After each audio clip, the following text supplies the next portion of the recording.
Greetings and salutations, friends, and welcome back. Boy, you know, once in a while, I have to go back down a rabbit hole that is such an old, stupid rabbit hole. But, those of you who have asked me to do this, this is all your fault. Tonight's show is about Dr. Jonathan Reed. Who some of you may remember from the 90s. Yes, every once in a while, the garbage peddlers, it's like whack-a-mole. The hoax gets revealed, but the hoaxer comes back a decade later or more and runs their hoax on a whole new generation of people that maybe didn't hear what garbage it was the first time or the second time. I would say this is the third time that so-called Dr. Jonathan Reed has surfaced. There was the initial time he came out with a story in 1996. There was years later when he would find an ally in hoax promoter extraordinaire Jaime Maussan, who pushed this garbage all throughout Mexico and all over Central America as a true story, when indeed it can be easily proven to be 100% fake story. Spoiler alert, I guess. So we're going to dive deep into this tonight. And I would like to say that, I have in the past had my differences with Jimmy Church. He, for those unaware, has falsely copyright striked our channel here in order to stop us from doing just this kind of reporting, because he does not want you, the people listening to him, to know what level of garbage he is shoving down your throats. But tonight, I'm going to tell you all about the garbage peddler that he had on last night. And I'm tired of this.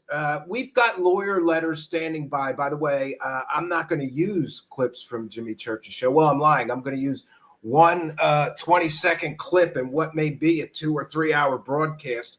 That's fair use.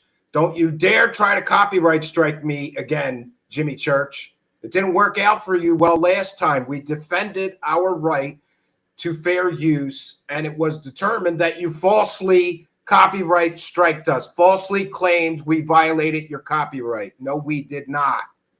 No, we did not. But see, this is the tactics that he's willing to do. He doesn't want you to hear me. He doesn't want you to hear the other side of the coin. But that's what we are here. We can let these, Mother Goose fairy tale huckstering idiots do their thing. And then since they did their thing, we get to do ours here. We get the right to freedom of expression. We get the right to present actual facts, evidence, and information that proves that these people are peddling garbage. They don't like it when you hear the truth.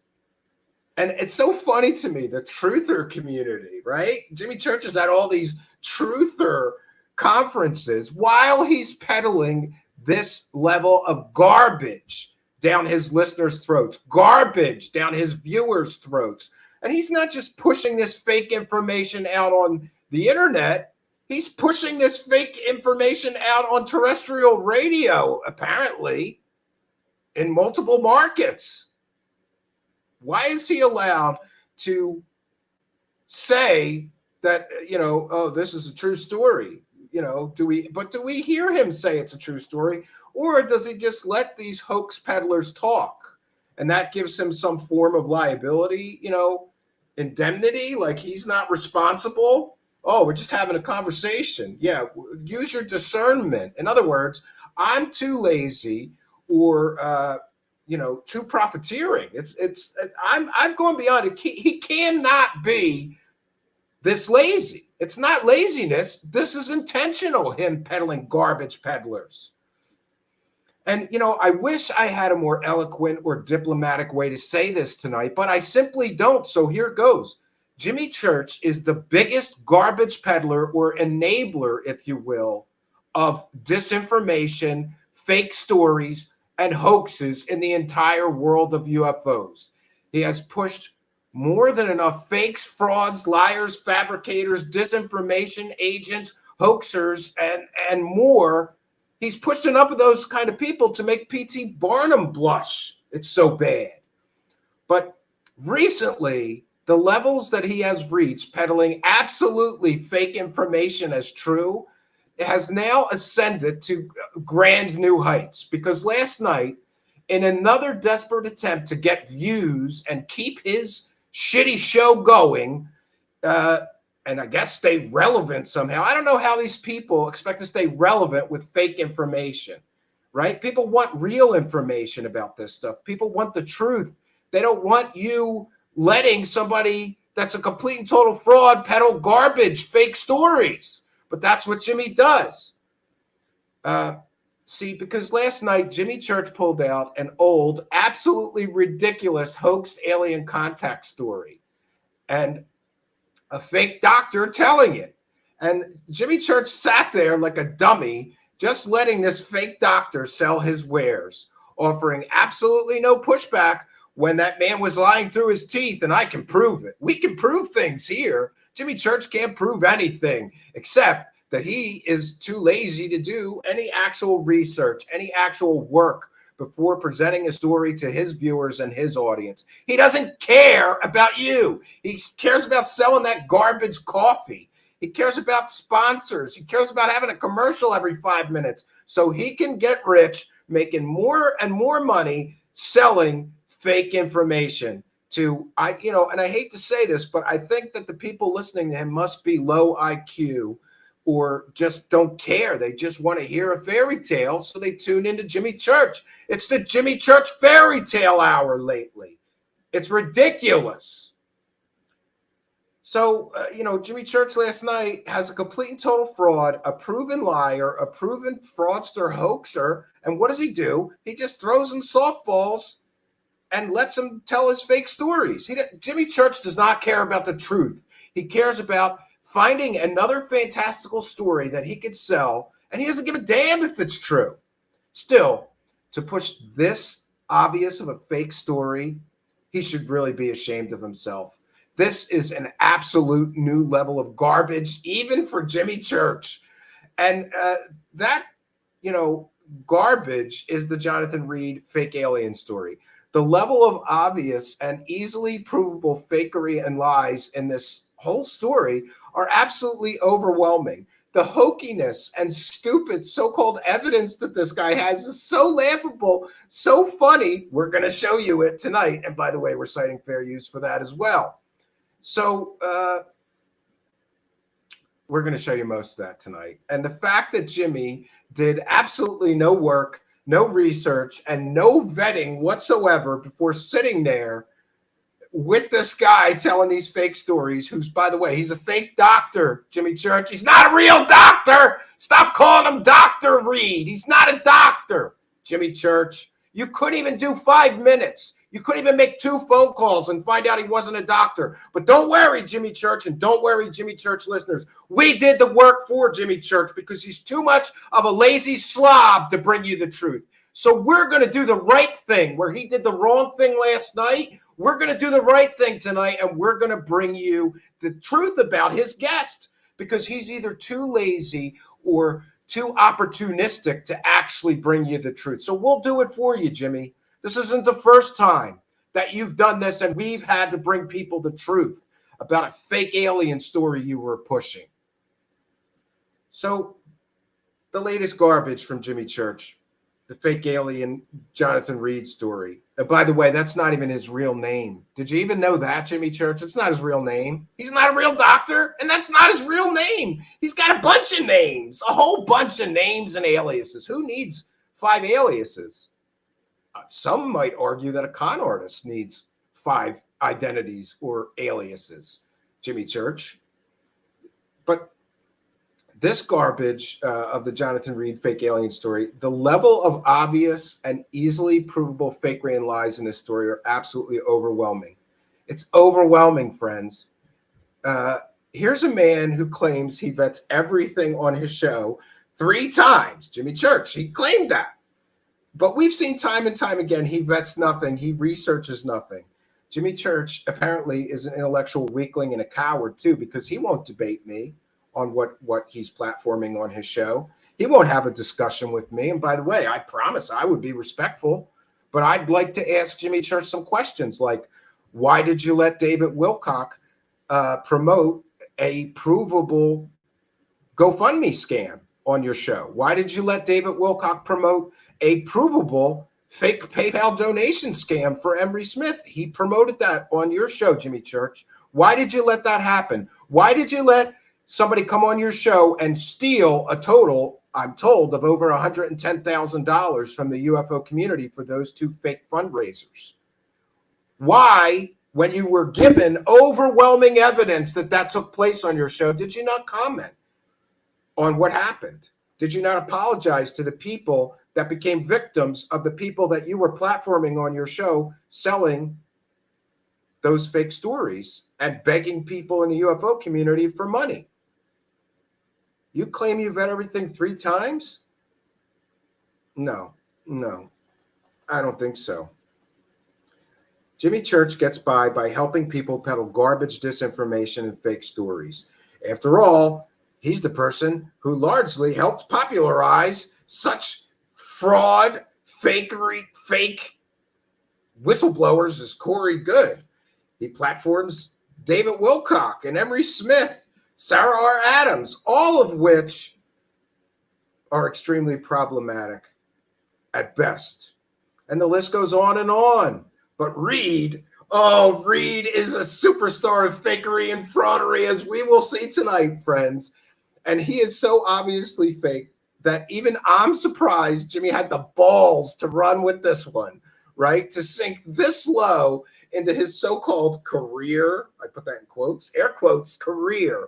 This is a new low, even for Jimmy, because the story and the person peddling it are absolutely garbage.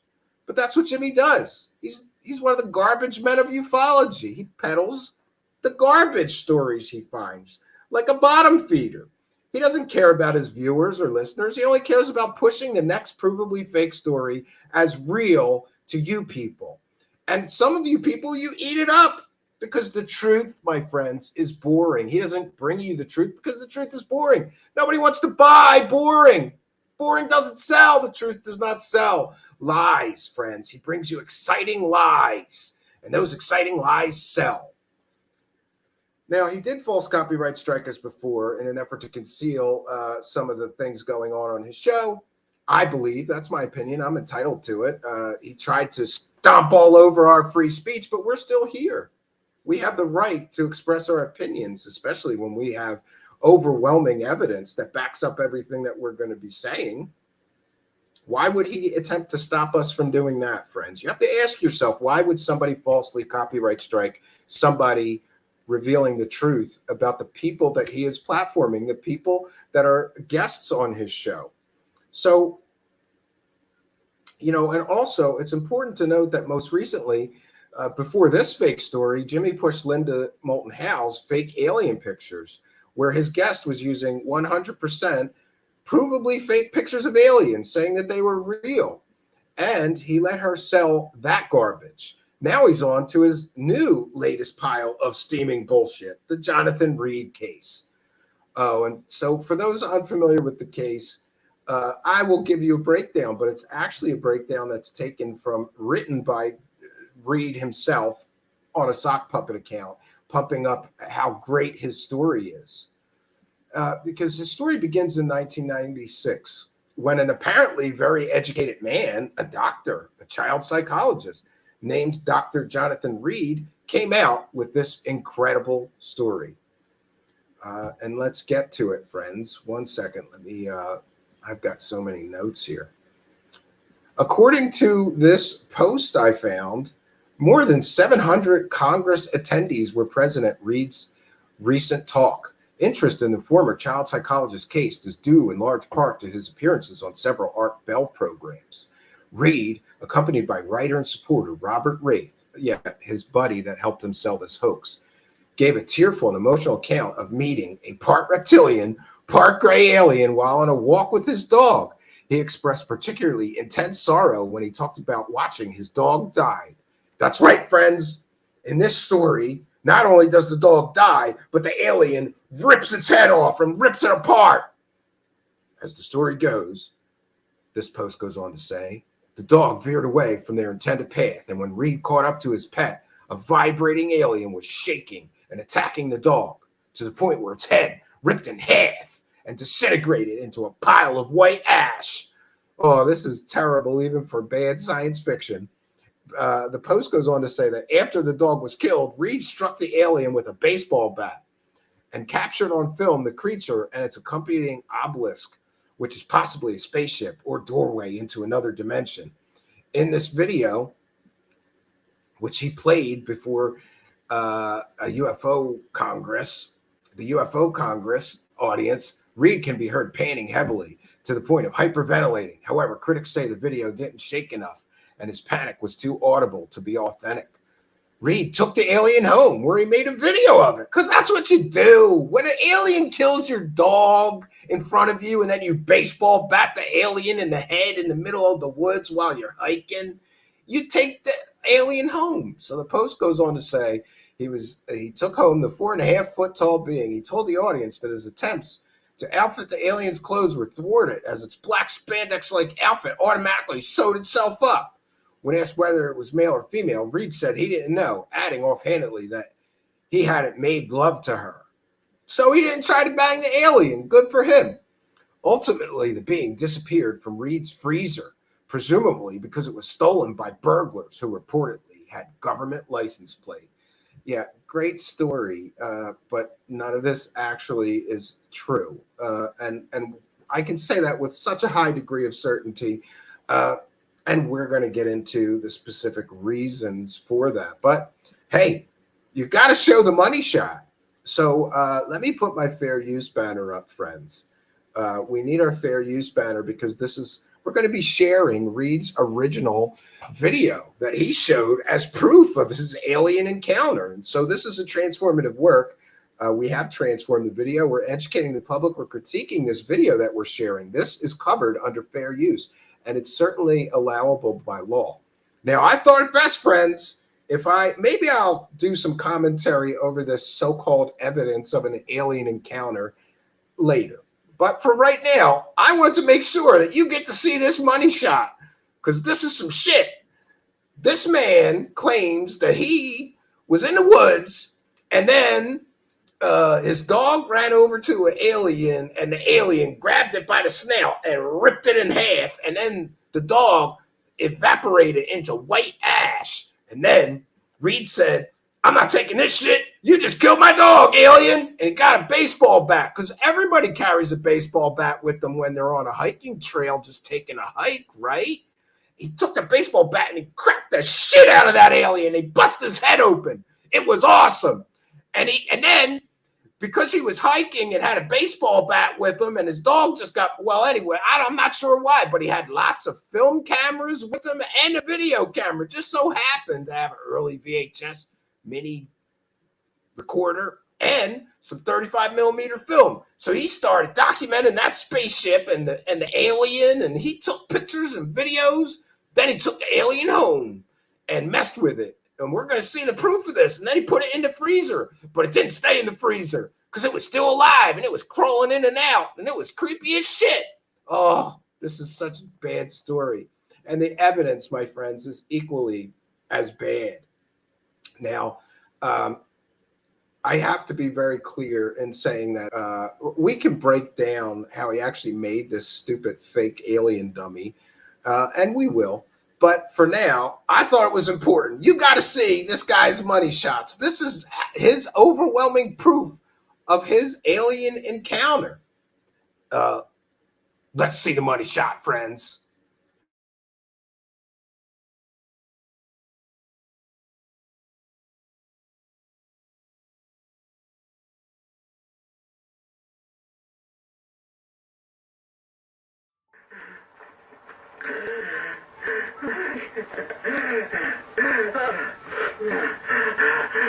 Notice.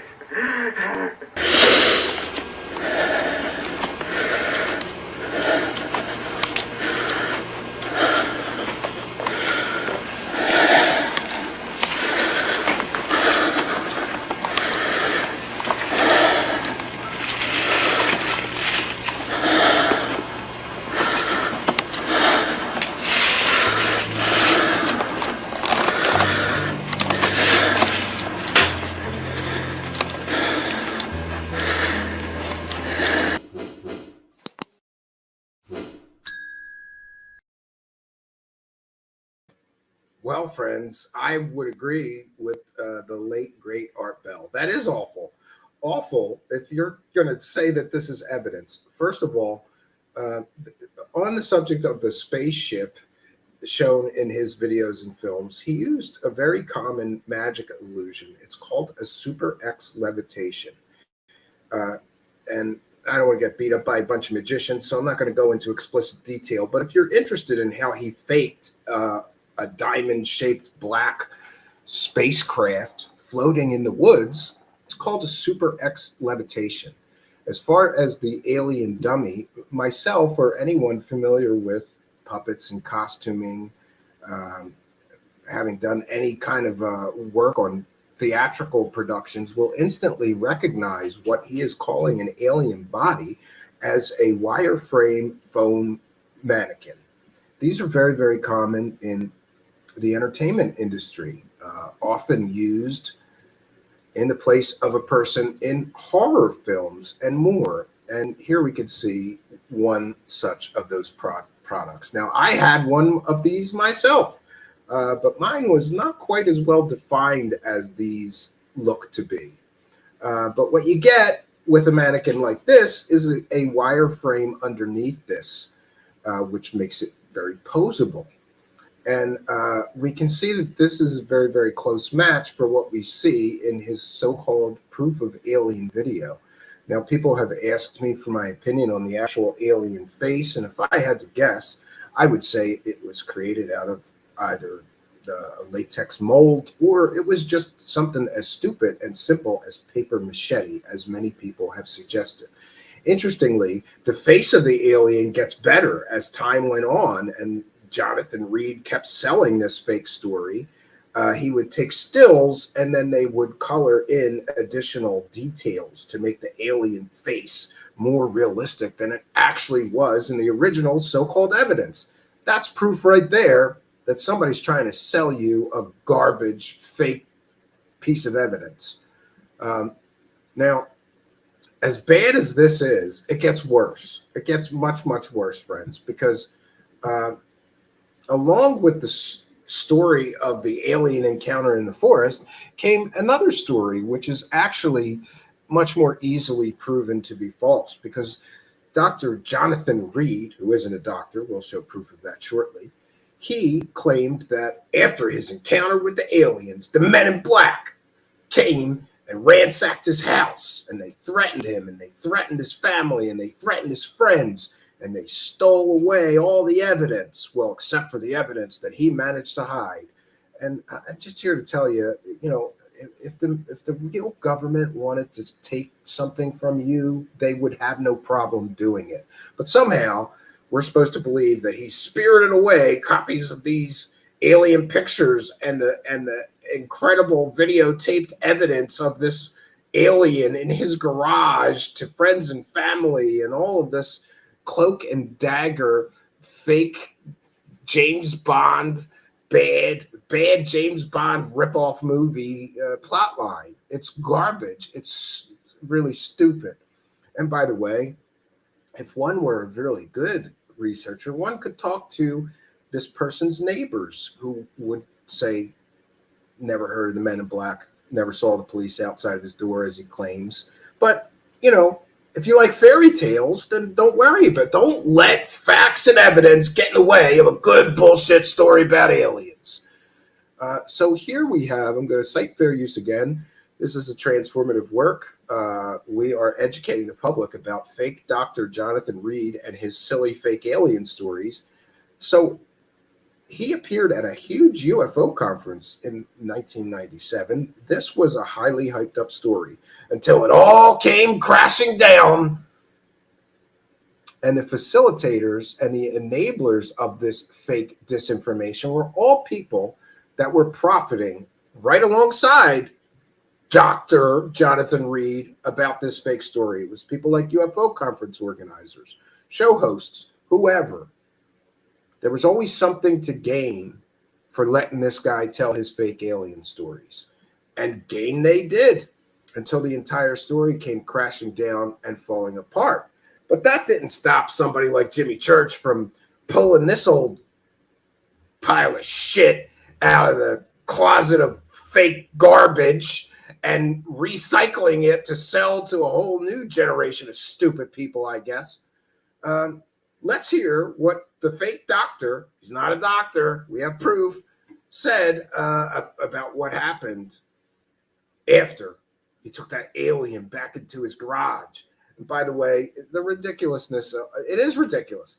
He beat up an alien and he drug it home. And, you know, again, he just so happened while he was hiking to have an emergency thermal blanket with him that he could wrap up the alien in. He just so happened to have a baseball bat with him while he was hiking so he could beat the shit out of that alien and smash its fake skull in. Yeah, and by the way, for those who are wondering, in case you didn't catch it, aliens apparently bleed red just like people. And did you see that situation where he was like, he peels the eyelid off of the alien and looks at it, and then he just sticks the eyelid back on. And this is supposed to be a real doctor. Anyway, it is ridiculous. And the movement of the mouth, somebody asked me about, if you had any latex appliance or something like that, and you squeezed it, you would see some mouth movement. This is not, you know, Spielberg level of special effects. But we're going to see what he said about it. Then we're going to get into some of the specific fake claims that he made on Jimmy Church's show that Jimmy Church didn't even ask him about while he was lying through his teeth. It's awesome. So let's see what the fake doctor has to say about those men in black and what happened after he took that alien back to his house.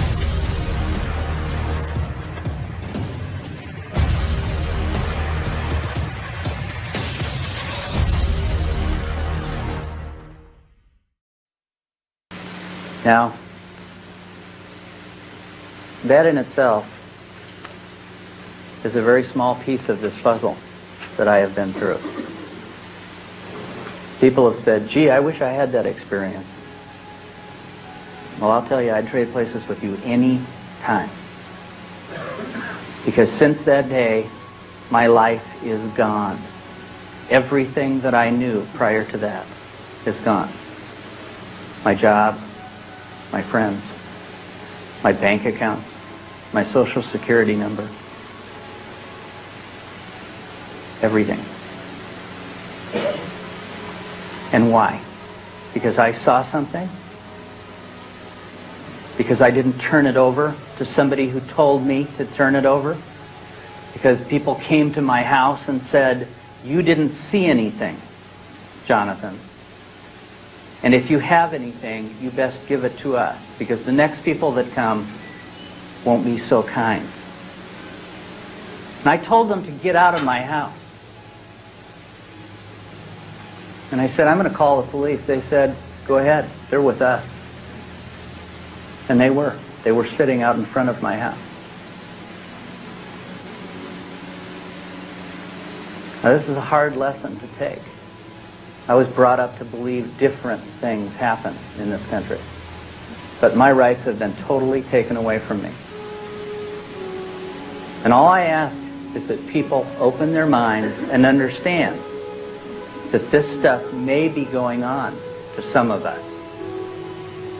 Maybe not you, maybe not your neighbor, but I know it's going on to hundreds of people in this country and other countries. I know there is a very dark force that is suppressing this information. I know that there is a lot of information that a few of us, not me, I know very little. But there are a few people who know a great deal, and we need to listen to them. And we need to realize that not everything that we've always been told is true. And that not everyone who stands in this room stands for the truth and the freedom of information. And there are a couple of people in this room that I know that work for the government, that posture as normal people, that stand there and try to emulate one of the rest of us. And those people know who they are, don't they?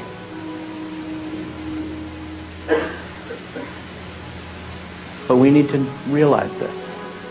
We need to know that those people are with us.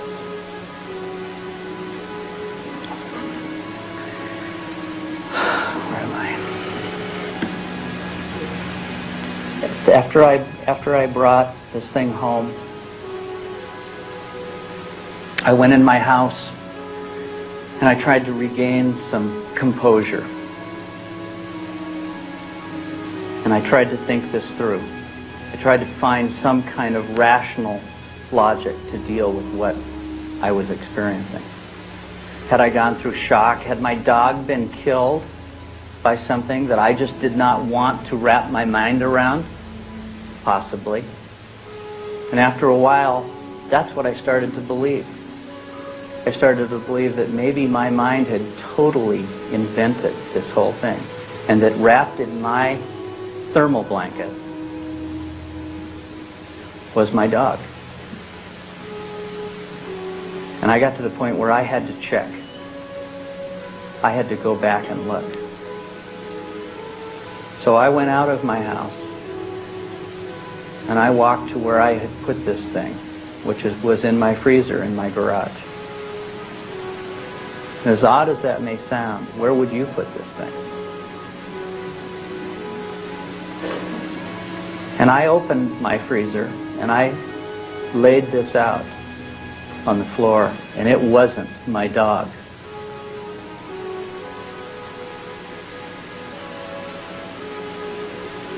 And I brought this thing in my house and laid it on the floor and videotaped it.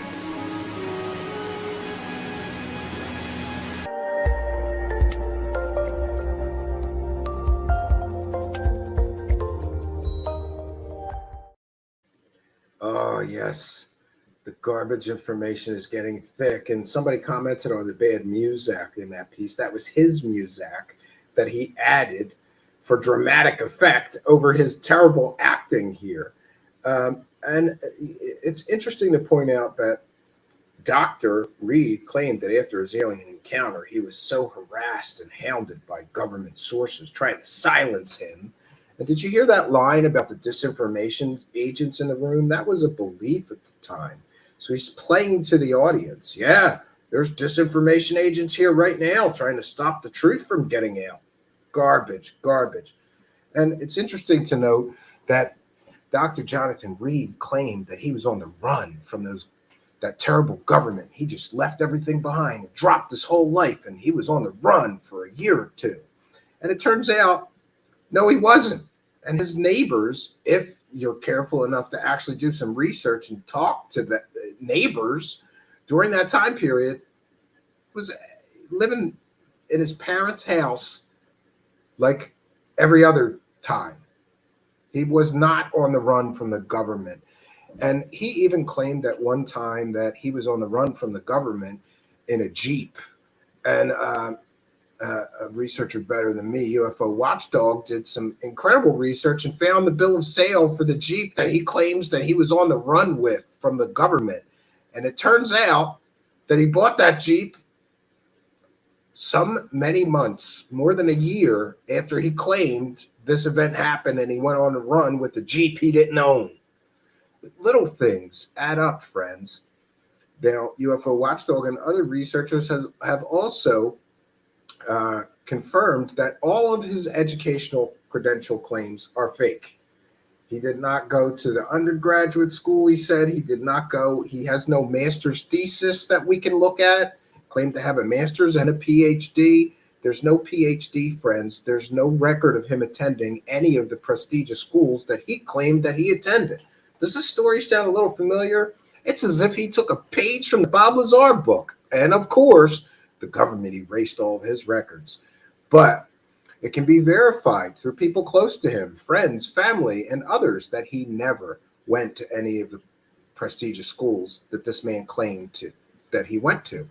Further, it can be verified that he was not now, nor was he then, ever a doctor. And even his ex-wife and stepdaughter busted him for not being a real doctor and confronted him for not being a real doctor. This entire story is fabricated. Even the guy's name is not true. But Nothing, my friends, nothing can prepare you for the ridiculousness of the alien bracelet. That's right. Not only did his dog get ripped apart, and then he had a club of alien with a baseball bat he just happened to have with him while he was hiking in the woods, and carry that alien back with him in a solar blanket, emergency blanket he just happened to have with him while he was hiking in the woods. And he kept that alien in his freezer. Not only did all that happen, but he also, friends, got an alien artifact called the link. And the link apparently is a link between the wearer and the aliens. And it gives the wearer of that artifact superpowers. That's right. And you guys know this. Anytime somebody starts talking about their superpowers, I check out and say, this story's probably fake. There's no such thing as superpowers. But according to Jonathan Reed, if you just put this alien bracelet on you, you get superpowers and you can teleport. However, he created a fake hoax video of him using the alien device and teleporting that Dr. Reed, the fake doctor, claimed he teleported on a live television show. But the real truth is that he was on a real live television show. And the host of that show, he was showing this alien bracelet to and talking about how it gave you superpowers. They challenged him to put it on and use it. And he made all kinds of excuses for why he couldn't activate the alien artifact device called the link, the alien armband. Later, many months later, he would create this fake hoaxed video where he's claiming he is on a live television show and he uses the alien artifact and then he disappears and then he reappears. But the bad special effects are so bad on this, but it's so bad it's good. So we're going to watch it and we're going to cite fair use. Of course, I'm not the one putting out these ridiculous claims. Jonathan Reed is. He said this was an alien artifact. He said he did this on national television. No, friends. He never did this on any national television show. He never did this on any live television show. This is a hoaxed YouTube video. That's all it is. And it can be substantially proven with supportive evidence that Mr. Jonathan Reed took the sound effects from this hoax video from a known Hollywood movie. And to the best as I recall in my recollection, the sound effects were matched by a researcher to be sound effects from the movie Eyes Wide Shut. Why he would choose that, I don't know. But the point remains that someone matched the sound effects in this fake hoax video 100% to a Hollywood movie. If this really happened on live television, you wouldn't have sound effects pulled from a Hollywood movie to put in there to make it more believable. The only explanation for this is that he faked this. He hoaxed this, like he hoaxed his fake education, like he hoaxed the story about going on the run in some Jeep he didn't even own yet, like he faked working for disabled children. He never worked for with or for disabled children. And by the way, what kind of a slime ball makes up working with developmentally delayed children or disabled children to sell a fake alien story? Well, Jonathan Reed does. He has no proof he ever worked with children. He's not a real doctor. He's not a psychiatrist. He's not a psychologist. He barely graduated high school, friends. But let's take a look at this because this is so ridiculous. This is the alien.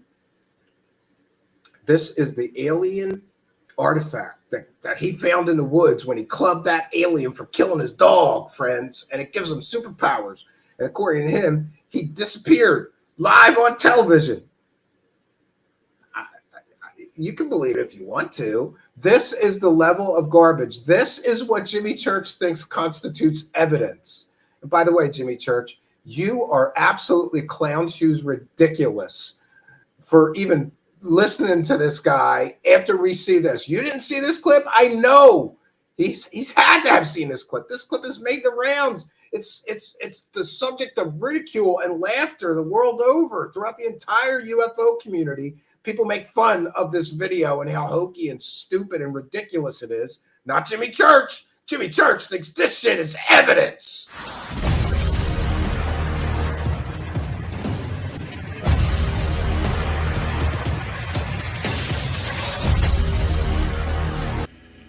painful, but if I hold my chest... This, my friends, is absolutely laughable to me. And the fact that Jimmy Church knows this exists, he has to know this exists. Everybody that has even done a very cursory look into this guy's story has seen this video and laughed about it. Didn't stop Jimmy Church from going, yeah, we'll do a show pretending that this is a real story. Absolute garbage. And listen, there were some specific claims made last night on Jimmy Church's show.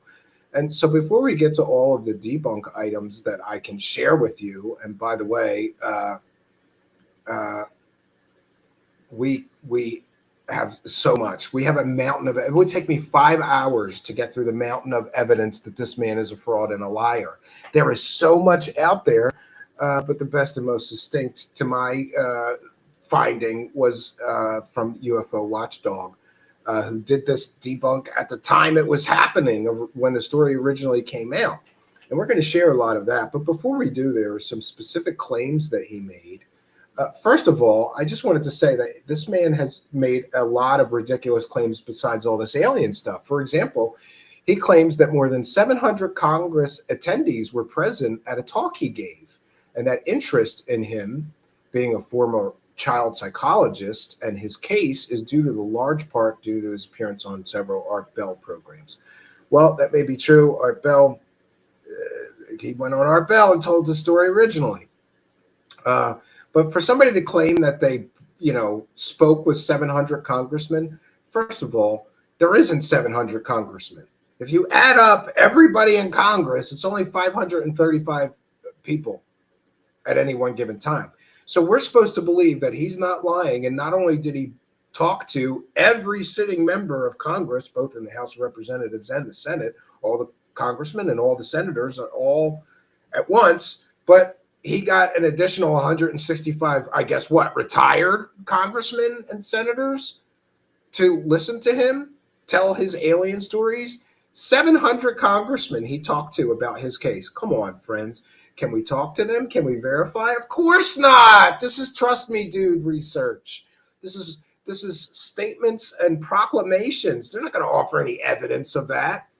And it's also important to note, he claimed, I have some notes here, 44 minutes into his appearance during his new resurgence on Jimmy Church's show, Reed says, prior to this, I wasn't interested in ufology.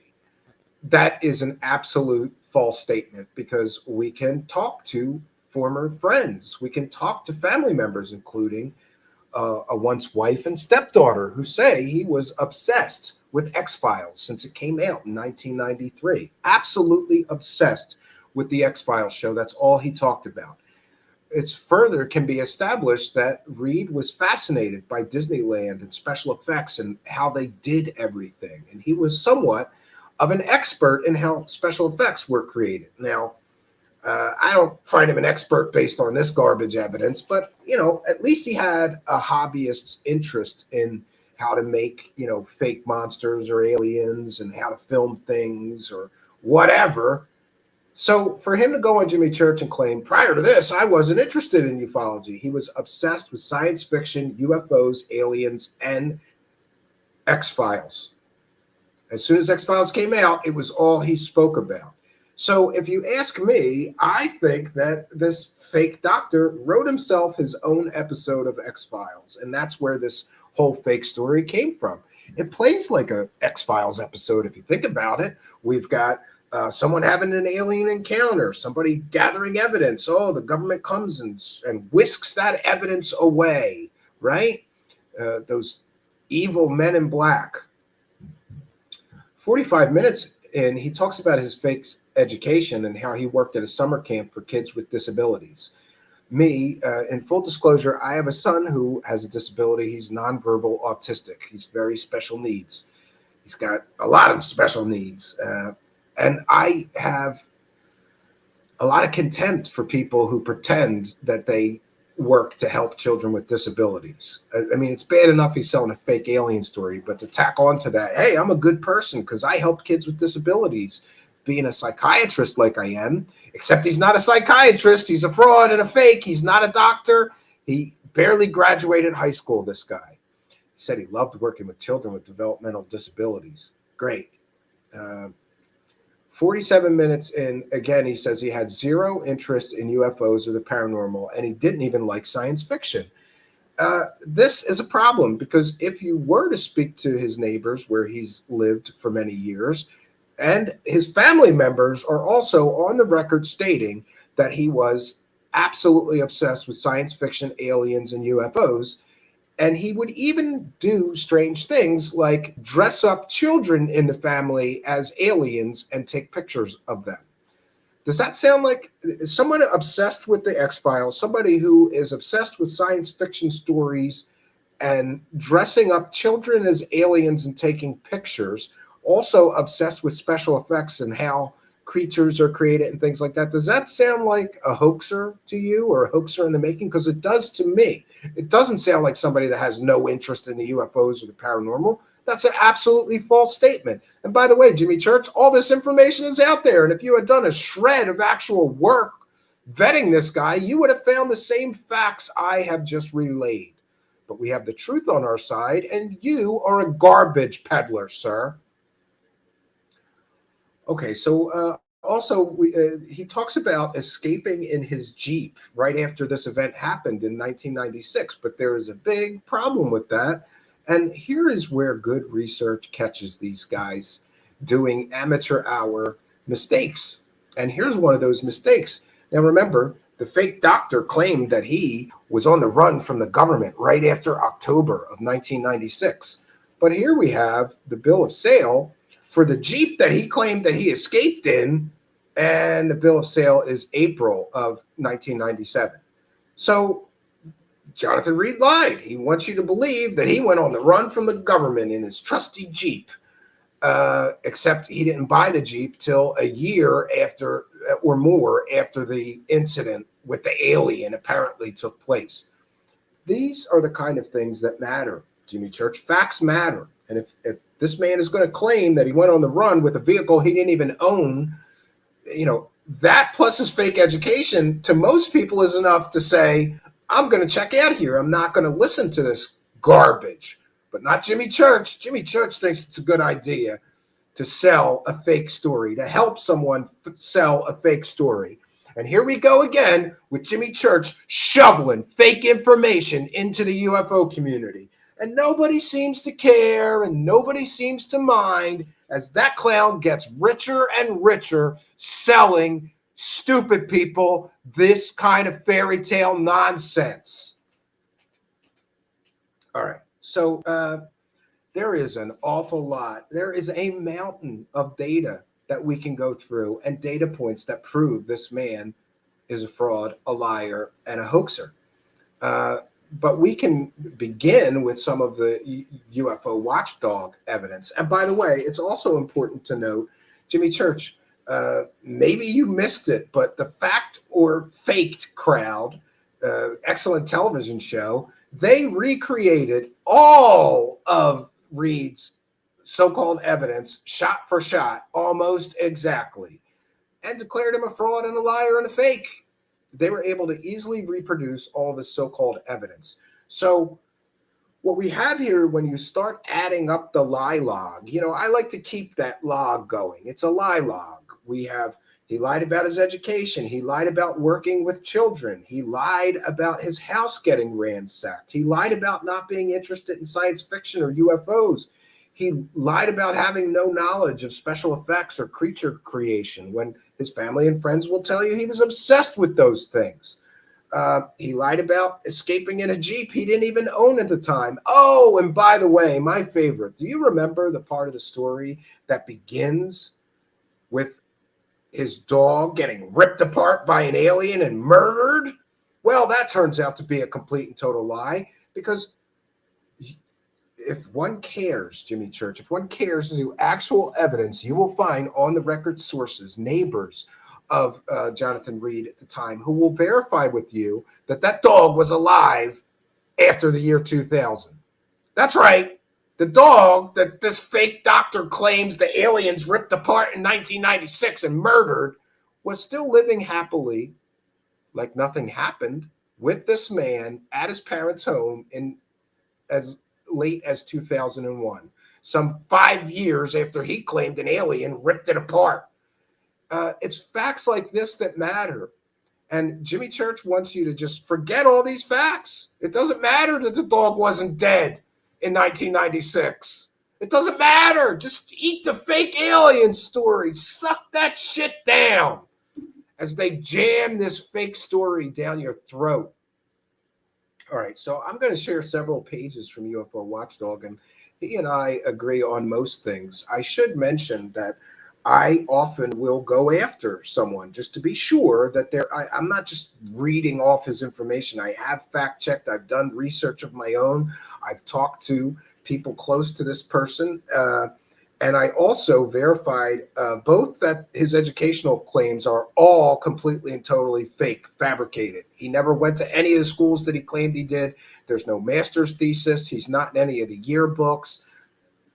To some people, that story may be a little bit familiar. Oh, all these advanced education claims, and the school has absolutely no record of him. And before you get into the Men in Black explanation, like, oh, they erased his identity and his social security number. This man was a underachieving loser who lived with his parents. This man was not highly educated. None of his educational claims pan out. Not any of them. But there's more lies and more lies and more lies, and it just gets thicker and thicker. I don't even know where to begin. Let's start with one of UFO Watchdog's excellent pages. It starts, what if he had a dead alien? Claim. One of Reed's most outrageous claims involves Peter Davenport, the director of the National UFO Reporting Center located in Seattle, Washington. On national radio, that would be the Art Bell Show, Reed claims that his friend, known only as Gary, called the National UFO Reporting Center and spoke directly to Davenport. Reed claims Gary asked what type of questions regarding the so-called alien Reed was storing in a freezer at his home. Reed stated it was about the 17th of October when the call was placed. But here's the fact. UFO Watchdog spoke with Davenport a few days after Reed made this claim. Davenport told me he would have remembered such a conversation had it actually taken place, which it didn't. Dr. Tim Haley received the following email report from Davenport. In response to your recent email, I write to you again, say thank you for having done the legwork to get the facts regarding Jonathan Reed. For your interest when the story first surfaced, the principals involved asserted on a nationwide program that would contact the center to report the alleged incident. So Peter Davenport is saying it didn't happen. He never contacted those people.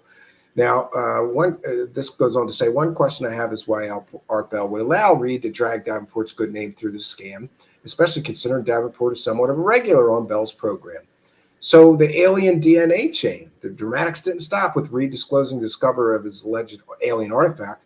Reed also claims that biological samples have been collected from the alien. I thought the Men in Black stole all of his evidence. Now he's got biological samples. Isn't that convenient? He claimed that his friend Gary had taken the samples, hidden them, and sent them to Reed at a later time. Oh, sure, there's the explanation for why the Men in Black didn't get the alien samples. Reed claimed to have a microbiologist named Dr. Harold Chacon from the Catholic University of Puerto Rico analyzed the samples and found them to be extraterrestrial. It was alleged that Chacon received this microbiology degree from the Catholic University of Puerto Rico. But here's where it gets great. So Reed is saying, hey, I gave these alien samples to this biologist, and he said they're aliens. But here's the fact. The Catholic University of Puerto Rico didn't offer degrees in microbiology, and there's no record of any Harold Chacon or any DNA analysis. Reed has absolutely no proof of this. He hasn't presented any scientific findings, analysis, documentation, or DNA sequencing charts. The person using the name Harold Chacon appeared on Coast to Coast AM, sounded nothing like a scientist, and did nothing but present his word as proof. Now Reed is alleging that Chacon has thrown a beating courtesy of those ever-loving evil government thugs and is now living out of the country and gone underground.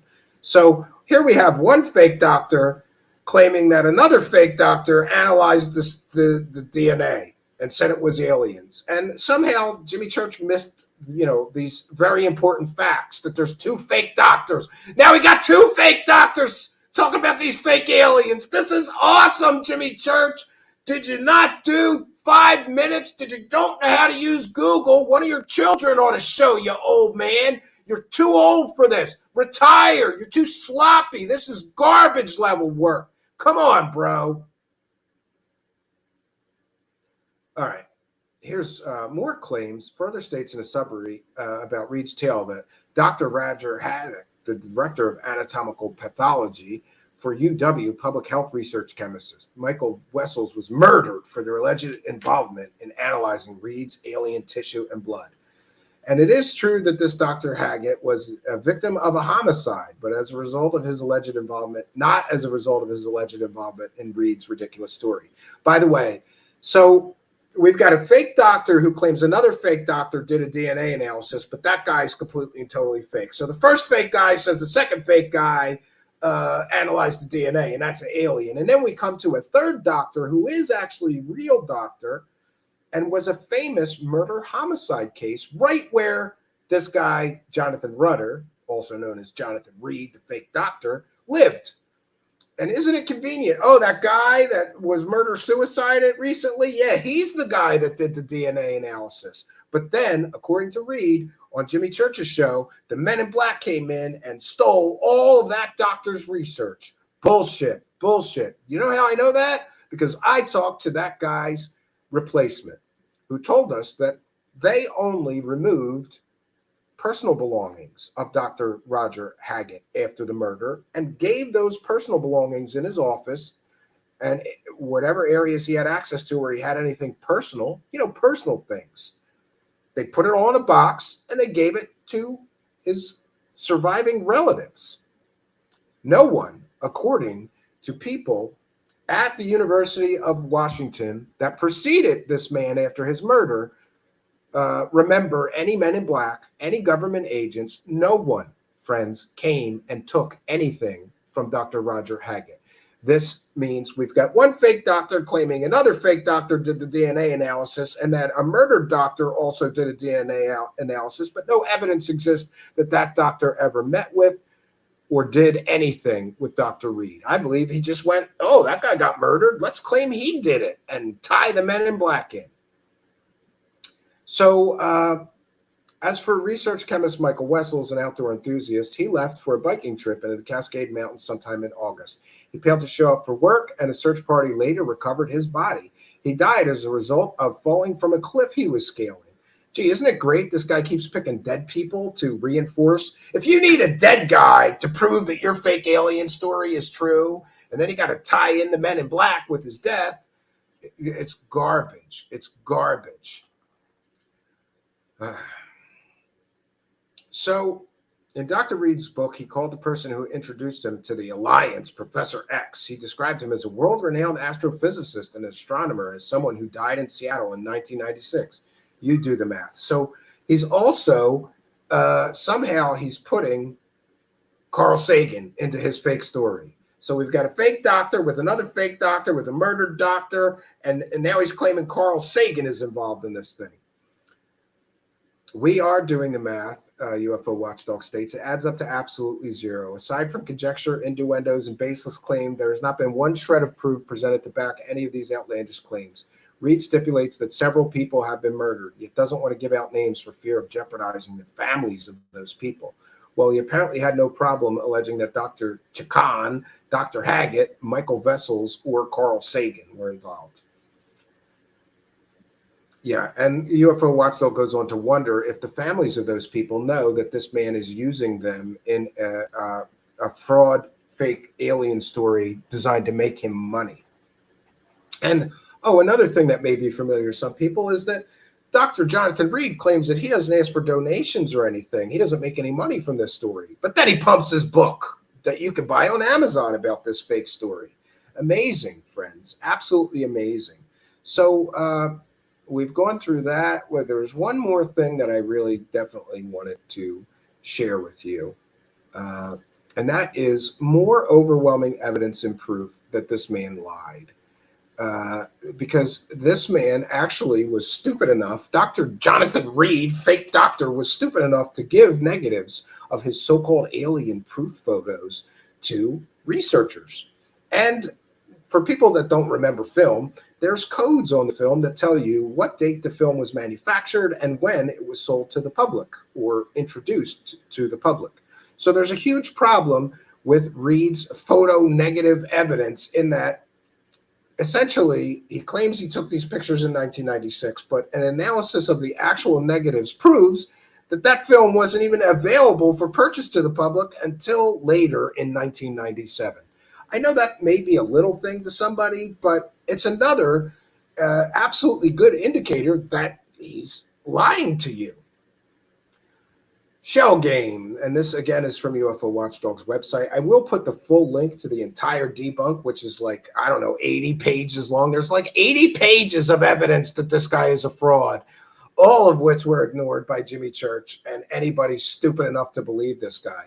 Shell game claim Dan Arias states on his website, in October of 2000, I took a trip to visit this person to show him the actual negatives that I wanted him to authenticate. This individual was Bob Shell, editor of Shutterberg magazine. He also has extensive background in photography and is well respected by technical staff at Kodak. Great. So fact, IARIA did indeed leave Bob Shell examine the negatives to see if they were actual negatives, but Aria's claim of Shell's analysis is not only overinflated, but there are major problems with Reed's negatives. Even the negatives are fake, or there's some form of fakery, fraudery, and bullshittery going on here. Bob Shell, editor of Shutterberg magazine and author of over a dozen books on photography, is a recognized photographic consultant who has testified as an expert witness in federal court. Reed supporter Dan Aria met with Shell in October 2000 and presented Reed's negatives for analysis. Shell's evaluation, however, was limited to determine if the negatives were normally exposed photograph negatives or did not consist of analysis of actual images presented represented on the negatives. So, yeah, he's just looking at the negatives to see if they're real Kodak negatives, and they are. Shell stated the negatives were authentic, and IARIA posted the results to his site as proof positive. Pardon me.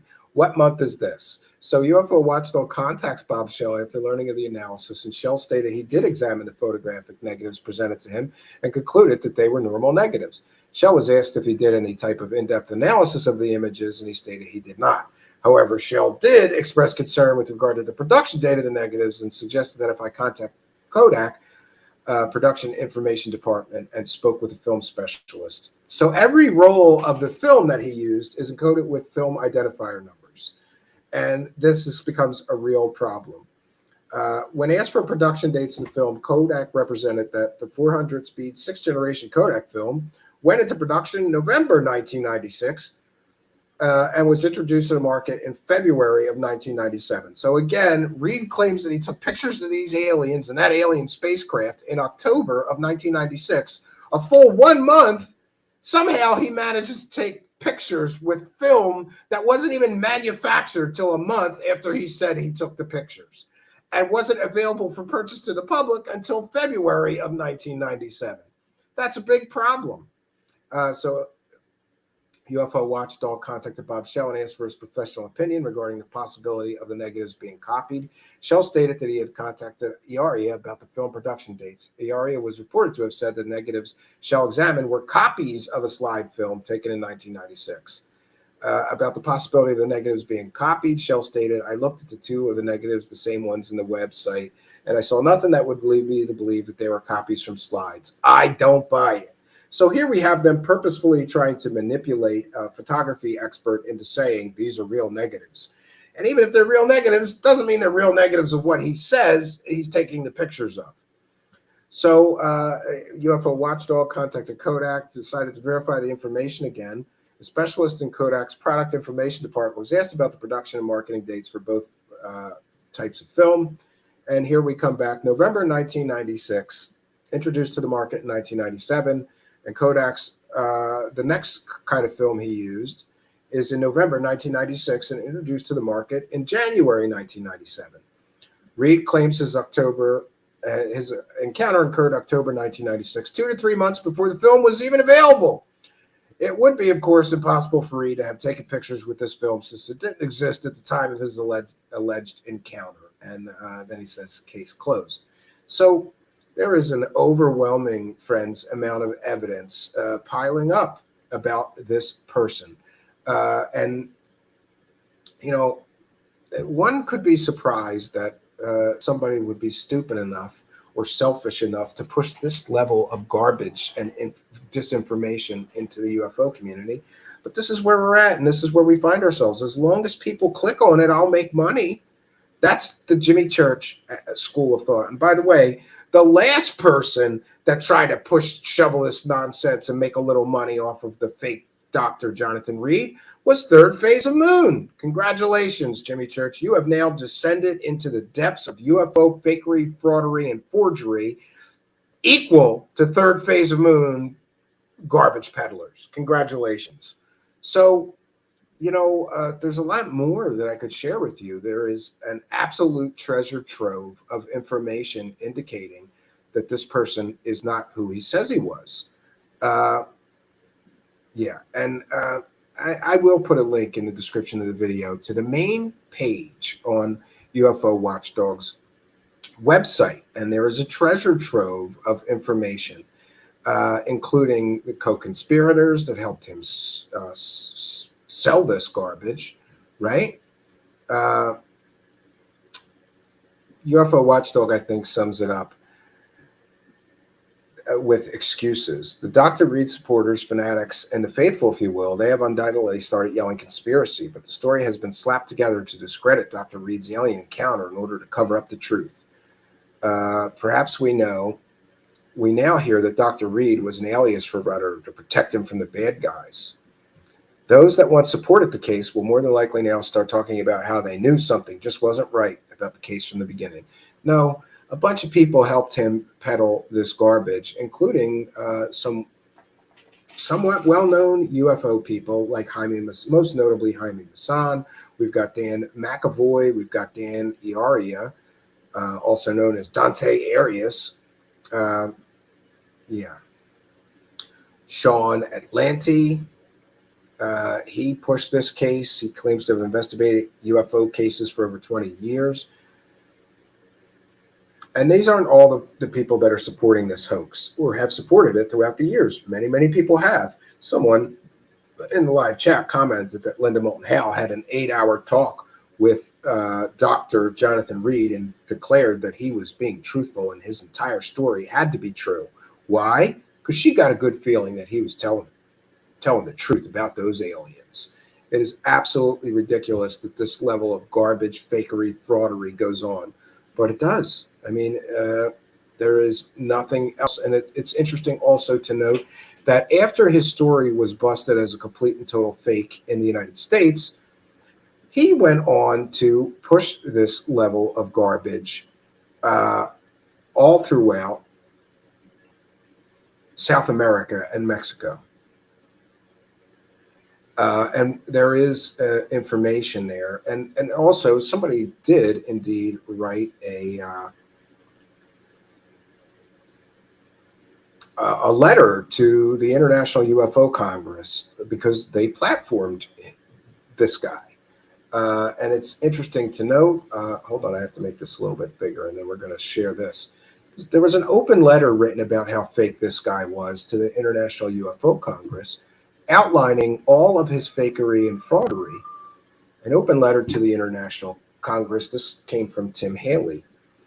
This is to inform you that I am appalled that the International UFO Congress has invited Jonathan Reed to speak at the 9th Congress to be held March 5th through March 11th at the River Palms Resort in Laughlin, Nevada. The following allegations from Mr. Reed during his December 9th interview have been investigated. Reed claims to have been admitted to graduate school at UCLA after spending only 2 years at San Diego State University, where he obtained a teaching education certificate for secondary education with a GPA of 3.0. UCLA has no record of a Jonathan Reed obtaining his PhD at that institution. UMI maintains hard copy and microfilm copy of all PhD dissertations and does not have Jonathan Reed's alleged UCLA dissertation on file. By the way, I went after both UFO Watchdog and this researcher, Tim Haley, and checked with the schools and found the exact same information. That's a hallmark of a good researcher. Repeatable information. If they found that information, the accurate, true information, a good researcher should be able to go after them and find the same good, accurate, factual information. And in the case of his educational claims, we've got 3 separate people who investigated his claims and found them all to be false. Reed claims to have worked during the summer of 1979 with Dr. Frank Orsky at Johns Hopkins University. Dr. Frank Orsky did not arrive at Johns Hopkins until 1985. So here's the guy claiming that he worked with somebody 6 years before they worked there. Great. This is more amateur hour mistakes. Reed claimed to be a member of the National Psychological Association. There is no National Psychological Association.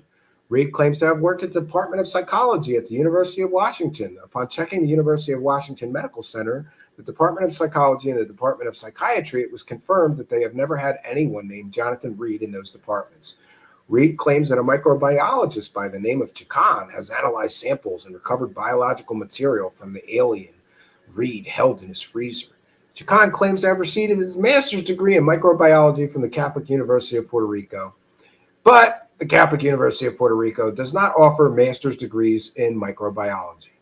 Additionally, there is no evidence to support the claims made by Jonathan Reed. Unless Mr. Reed can provide any reasonable corroborating evidence to support his biography and that of his colleague, Chacon, he should be removed from your program. I would think that a UFO Congress should hold high standards for their speakers and at a minimum require the speaker's biography to be validated before issuing an invitation to speak. Otherwise, your reputation will suffer and you do an injustice to the field of ufology, and you insult the other speakers who have worked so hard for their reputation. Yeah, so friends, what we have here is an overwhelming mountain of evidence that this guy is a fraudster, a hoaxer, and a liar.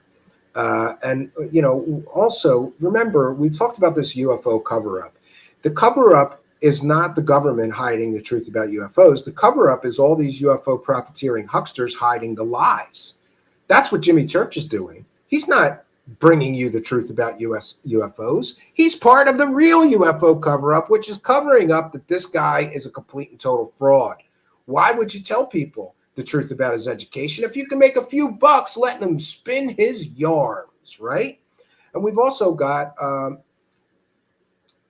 Donald Ware, who was once the Florida MUFON director, says Dr. Reed's book is documentation of an important event, calls UFO Watchdog and other skeptics disinformation agents. Yeah.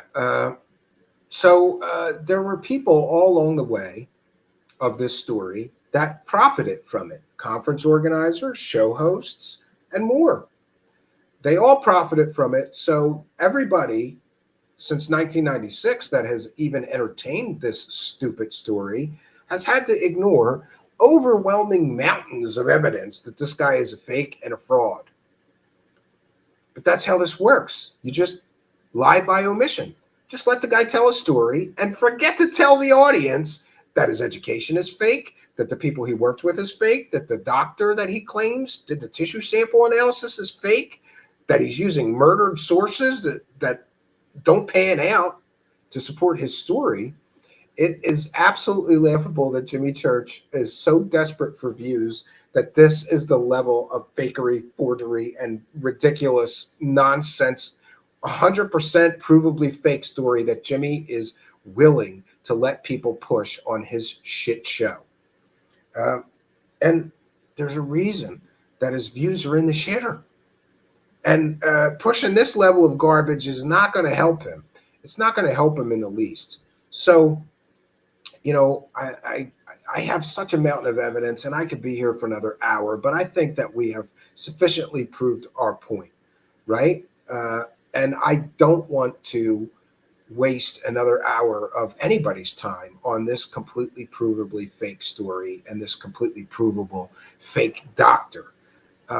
Because this man essentially is a liar. And Jimmy Church is a liar for letting him lie on his show. Jimmy Church knows this evidence is out there. He didn't give it to his audience. Instead, he let a proven fake fraud sit there and spew absolute fake alien UFO disinformation, right? It's amazing. It's absolutely amazing that this is allowed to take place. Dr. Jonathan Reed is a liar. And we can prove that with facts and evidence. And those things matter. And the garbage UFO disinformation peddlers and hucksters will likely continue to push this story. Jimmy Church said he's doing a part 2. Jimmy Church, if you do a part 2 after people send you my video, and people send him my video when I do this, I know it. I know it for a fact. I had people close to him tell me he watches our shows when we cover him pushing fake stories, right? Maybe he's trying to figure out how to improve and not get caught selling these fake stories so much. And by the way, this is another circumstance where his other show with Christina Gomez has to absolutely keep her mouth shut about this fake fraud, 100% provably fake story that her co-host is pushing over on his show.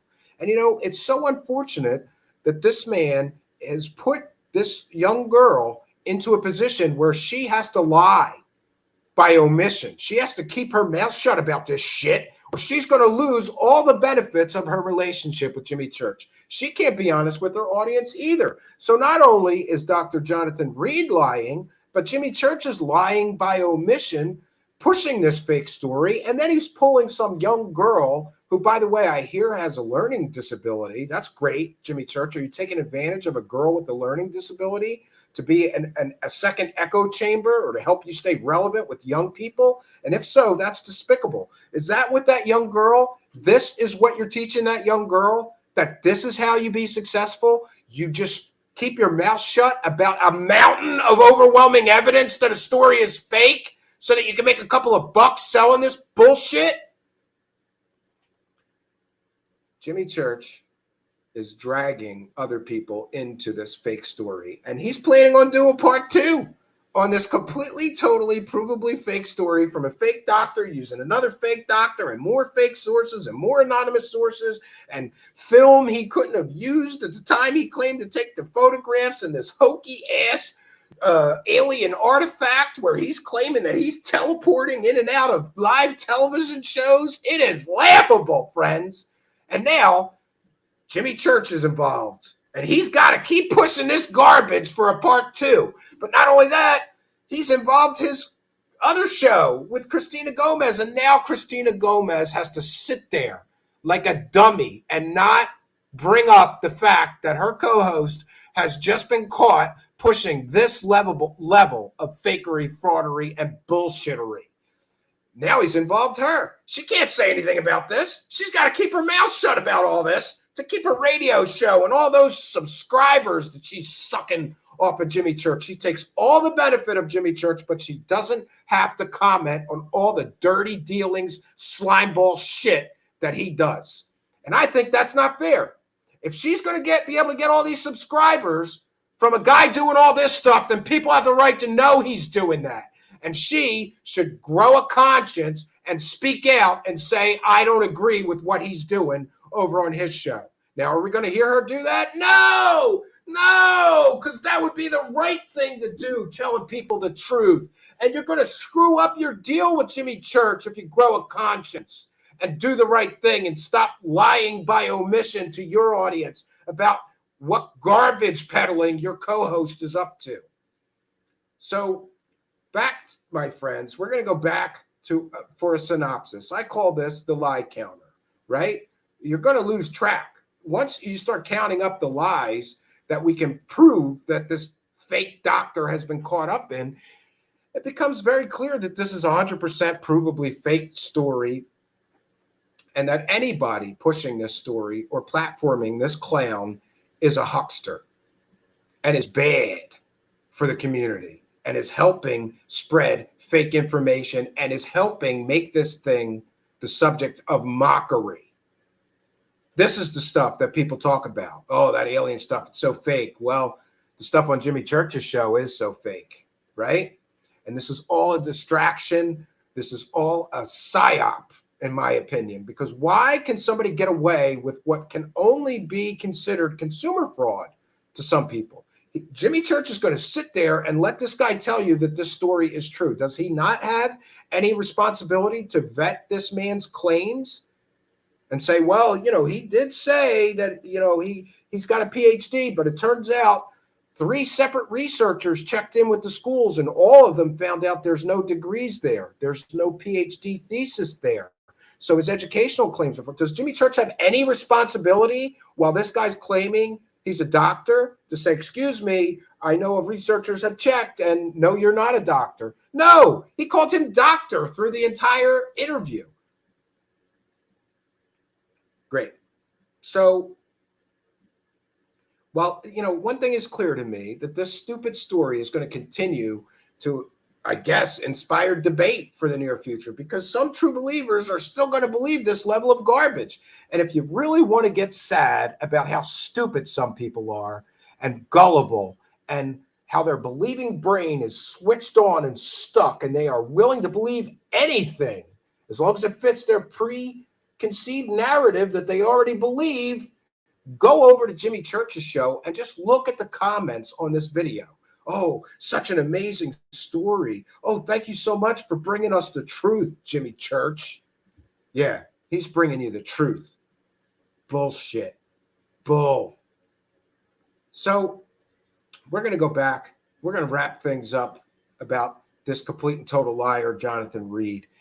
But we are going to give you a synopsis here of all the lies. So the man known as Dr. Jonathan Reed, also known, as Jonathan Rudder. But by the way, I lost the place of it. There is a page on UFO Watchdog which highlights all of his many fake aliases. He's got so many fake aliases. I don't know why somebody needs 10 different fake names and identities unless there's some kind of a con man, right? Or criminal. Who else needs that kind of stuff? Great. And there is a bunch of eyewitness testimony from people close to Dr. Reed also on UFO Watchdog's website. We'll provide the links. And there are other stories that prove this is completely and totally fake. The Fact or Fiction, the television show, recreated all of this stuff. Many researchers have been over this man claims, right? It's absolutely ridiculous. So this man is fake and he's a liar. And shame on anybody that just platforms him and lets him tell his fake alien stories. Everybody's got Google. There's no excuse for this. It's got to be intentional. Nobody is that negligent. Nobody is that lazy that they can't Google something or make 2 phone calls to start figuring out that this guy is a liar. So, but we'll go over all his lies. I call this the litany of Dr. Reed's lies, friends. And by the way, Jimmy Church, I challenge you to a debate. Have me on your show. You can come here and we'll debate why you don't platform fake doctor clowns like this guy. Why you do not ever intentionally shovel absolutely fake information into the UFO community. This guy was done. His hoax was busted years ago. And now you're helping him get back on that hoax horse and ride that hoax horse into what? More money? Ill-gotten gains? So this is Dr.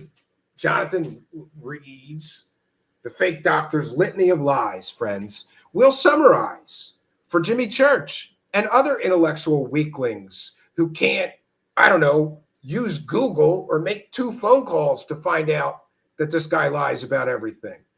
So let's begin in Dr. Jonathan Reed's litany of lies, friends. He lied about his education. 100% of all of his educational claims are total fabrications. He lied. At least 3 researchers have all talked to those schools, all confirming the same thing. He never went to those schools. He never has a master's degree. He never produced a PhD thesis. He has no doctorate, nothing. And by the way, he lied about his work history because people Multiple researchers checked in with those prestigious places that this man claimed that he worked. He lied about his work history, 100% provably. He lied. He lied about owning the Jeep that he said he escaped those evil men in black government types in. Real research, dogged research that I have to like, admire, and respect from UFO Watchdog. He found a bill of sale of that Jeep from the guy that he purchased it from, and shows he purchased that Jeep more than a year after he claimed he already owned it. So he lied about escaping the men in black in a Jeep he didn't even own at the time. Again, he lied. He lied about the pictures he took and when, because careful analysis of the negatives, friends, provided by him prove 100% that he could not have taken the pictures on that film at the time he claimed. Those negatives checks by experts at Kodak proved the film would not be available in 1996 when he claimed he took the pictures, but rather 1997. Little things like this matter. He lied about when the pictures were taken. He lied again, friends. He lied about the death of his dog, because if you were to take the time to talk to his neighbors and family members that knew him during that time frame, you would hear from them that his beloved dog that he claimed that evil alien murdered in 1996 was alive and well and still living with Jonathan at his parents' house in the year 2000. Why would he lie about his dog dying? And worse yet, why would he lie about his dog being killed by an evil alien? Friends, facts mattered. He lied about his dog dying or when his dog died or being murdered in 1996. He lied again. He lied about the fake doctor he claims analyzed tissue samples and blood samples on the alleged alien. That man was not a real doctor, but rather that man was a close friend of Jonathan's with no education at all past high school that worked in a convenience store local to Jonathan. And another friend of his also worked there. He lied about another doctor at the University of Washington analyzing the tissue samples and being amazed and then murdered a short time later by the mysterious men in black trying to cover up the truth about his alien encounter. But the truth is that doctor was murdered a short time later, but not by the men in black or some unknown assailant, as Jonathan claimed. Last night on Jimmy Church's show, Jonathan claimed that doctor was killed by an unknown assailant. No, the case is closed. The murder solved. It wasn't the men in black that killed that man, but rather a disgruntled employee of that man who was fired. It was a well-known murder-suicide case near where Jonathan lived. And if you check in with the school, no documents or records were confiscated by anyone in the government or any mysterious men in black. Only his personal effects were removed from his offices and given to his family. All that doctor's other records remain. And wouldn't you know, no records of alien tissue samples or any meetings, conversations, phone calls, or project with the fake Dr. Reed claiming he had alien samples. So again, friends, he lied. He lied about being a doctor. He lied about working with special needs children. And after all, who lies about working with children with disabilities? Why would you even lie about something like that if it's not relevant to the story? But again, friends, he lied. He lied about this stupid Link magical alien armband that lets him teleport or disappear and reappear. It can be proven that those are editing that in that video. It can be proven that he edited in sound effects stolen from a Hollywood movie and bad early video special effects. So again, he lied. He claimed that teleportation aired on national live television. No, it didn't. He lied again, friends. The host of that show he was actually on asked him to use that device on live television. And at the time, he made up a bunch of excuses for why the alien artifact couldn't be turned on or used. And you can watch that. You can get that.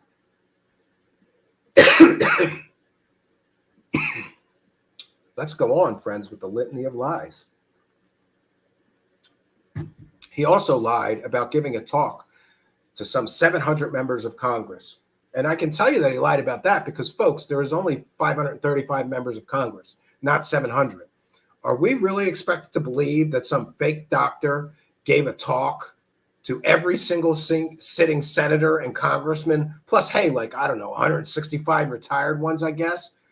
They all sat there and listened to this fake doctor this clown tell his fake alien stories and tell his fakeish and show everybody his fake as shit videos and pictures? Sure. No, friends, it's clear that on that claim, he lied, because you will not find a single senator that's ever heard of this man or attended a talk by him. And I challenge Jimmy Church or Jonathan Reed or anybody else to find me a congressman or a senator that will verify this fake claim. No, friends, he lied again. He lied about meeting and discussing his incredible experiences with the Pope. That's right. He lied about meeting the Pope. But it's easy to show that he photoshopped those images. And of course, the papal records show no meeting with this fake doctor. And by the way, every minute of the Pope's day, kind of like the United States president, is logged and kept records of. There's no meeting with this man. He never met the Pope. And he was bold enough to actually Photoshop himself meeting the Pope. That, my friends, is a really bad liar. If you're willing to Photoshop you meeting the Pope and then tell people you met the Pope and told them about your alien stories, that's some bad pathological lying, if you ask me, friends. And it's easily provable that those photos were Photoshopped. He took a stock image of the Pope meeting somebody else and he cut himself in there. It is laughable, absolutely laughable. He lied about visiting mysterious places like the pyramids or the ancient ruins, when it can be easily proven that he just Photoshopped himself in front of those places using images anyone can find with a simple Google image search. So again, friends, he lied. He lied to his wife about having a job even leaving the house every day to go to so-called, quote, work, unquote. She found out later that he was not a doctor, and indeed, he didn't even have a job, even though he went someplace for hours a day and returned later in the day. She confronted him, knowing that his education was fake, that he wasn't a doctor. He lied about working on local missing person cases to his wife, claiming that he worked on missing persons and really important murders as a consulting psychologist. But again, it turns out that his wife found out that those are just more of his fantastical stories and pathological lies. Again, friends, he lied. So with this litany of lies being on full display, who would believe this man about his fantastical alien claims? The truth is, no one would believe it if they were given this information. But the fake fraud, UFO story time, disinformation peddlers, garbage peddlers like Jimmy Church, they're not going to give you this. They're not going to tell you how many times it can be easily proven that this man has lied, because that's not good for selling this story. So this is where we're at, friends, and this is where we find ourselves. Jimmy Church is a garbage peddler. He sells garbage, like Corey Good garbage, or David Wilcock garbage, or Sarah R. Adams garbage, or Jonathan Reed garbage. And you know, I don't want to hear anybody, anybody dare message me some defense of Jimmy Church. Like, well, maybe he didn't know. It's his job to know. Is he just negligent? Is he stupid? Is he so dumb that he believes this guy with this level of easily proven fakery, fraudery, forgery, and bullshittery? I mean, doesn't he have some responsibility to apologize to his audience now? Is he going to apologize to his audience now? Or is he going to sweep this under the rug, just like he sweeps all the stories that fall apart under the rug? Let's see, he swept David Wilcock literally promoting GoFundMe and PayPal scams on his show. He swept that under the rug, and gee, sorry if you got scammed by my guest, but you know, and let's see, he sweeps under the rug some of his advertisers' criminal pasts and arrests for things like fraud. He sweeps that under the rug. Let's see, what else does he sweep under the rug? Falsely copyright claiming, people revealing that the people that he platforms, promotes, and works with are lying to you, like me. He swept that under the rug. He doesn't want to talk about how he falsely copyright claimed us. And why did he do that? Because we were revealing exactly the kind of things that we're revealing tonight. This UFO huckster doesn't want you to listen to me. He wants you to just take the fake bullshit story that he's jamming down your throat and swallow it, loser. He thinks you're stupid. He thinks you're a loser and would never figure out how How can he actually believe that nobody's going to figure out that he's peddling this garbage? What else does he sweep under the rug? Oh, that whole Corey Good fiasco, where he platformed and promoted and profited with and from Corey Good's garbage stories for years, worked all those conferences with him, promoted him, helped him sell his fake garbage stories. And then Corey Good apparently had enough of Jimmy Church, decided to stab Jimmy Church in the back. And it's documented that took place. What does Jimmy Church do? Sweep that all under the rug. Don't look under the rug. Don't look under the rug where all my fake stories go after I'm done making the money from the fake story. I just sweep it under the rug. And what else does he sweep it under the rug? Oh, how many times has he platformed Emery Smith, the fake alien autopsy? Oh, 3,000 autopsies of aliens. Oh, no, later it was just tissue samples. Turns out that guy is something of a bullshitter, right? Yeah, and it can be substantially proven. Got to sweep that under the rug. What about Sarah R. Adams? While he platformed Sarah R. Adams, she was actively trying to sell medbed sessions in a fake medbed that was actually a tanning booth that you lay in with magnets glued in it and organite and a bunch of new age shit symbols put all over it. Does he have any responsibility to the victims of the people that he's platforming who are paying hard-earned money for stories that they believe to be true? Does he have any responsibility to talk about look? And I get it. People make mistakes, I'm sure. We've had some guests here that were pretty wacky, but we did it the right way, and we acknowledged that it might be horseshit. It might be bull. He doesn't acknowledge anything. He just lets these people sell this garbage. So we will take some time now for the live chat. I apologize for the length of tonight's presentation, but I thought it important that if Jimmy Church is going to platform this garbage peddler, I'm going to give people the other side of the coin. Now, the problem is that the guy with the larger bullhorn wins. And unfortunately, really unfortunately, Jimmy Church has a larger bullhorn than me currently, but not by much.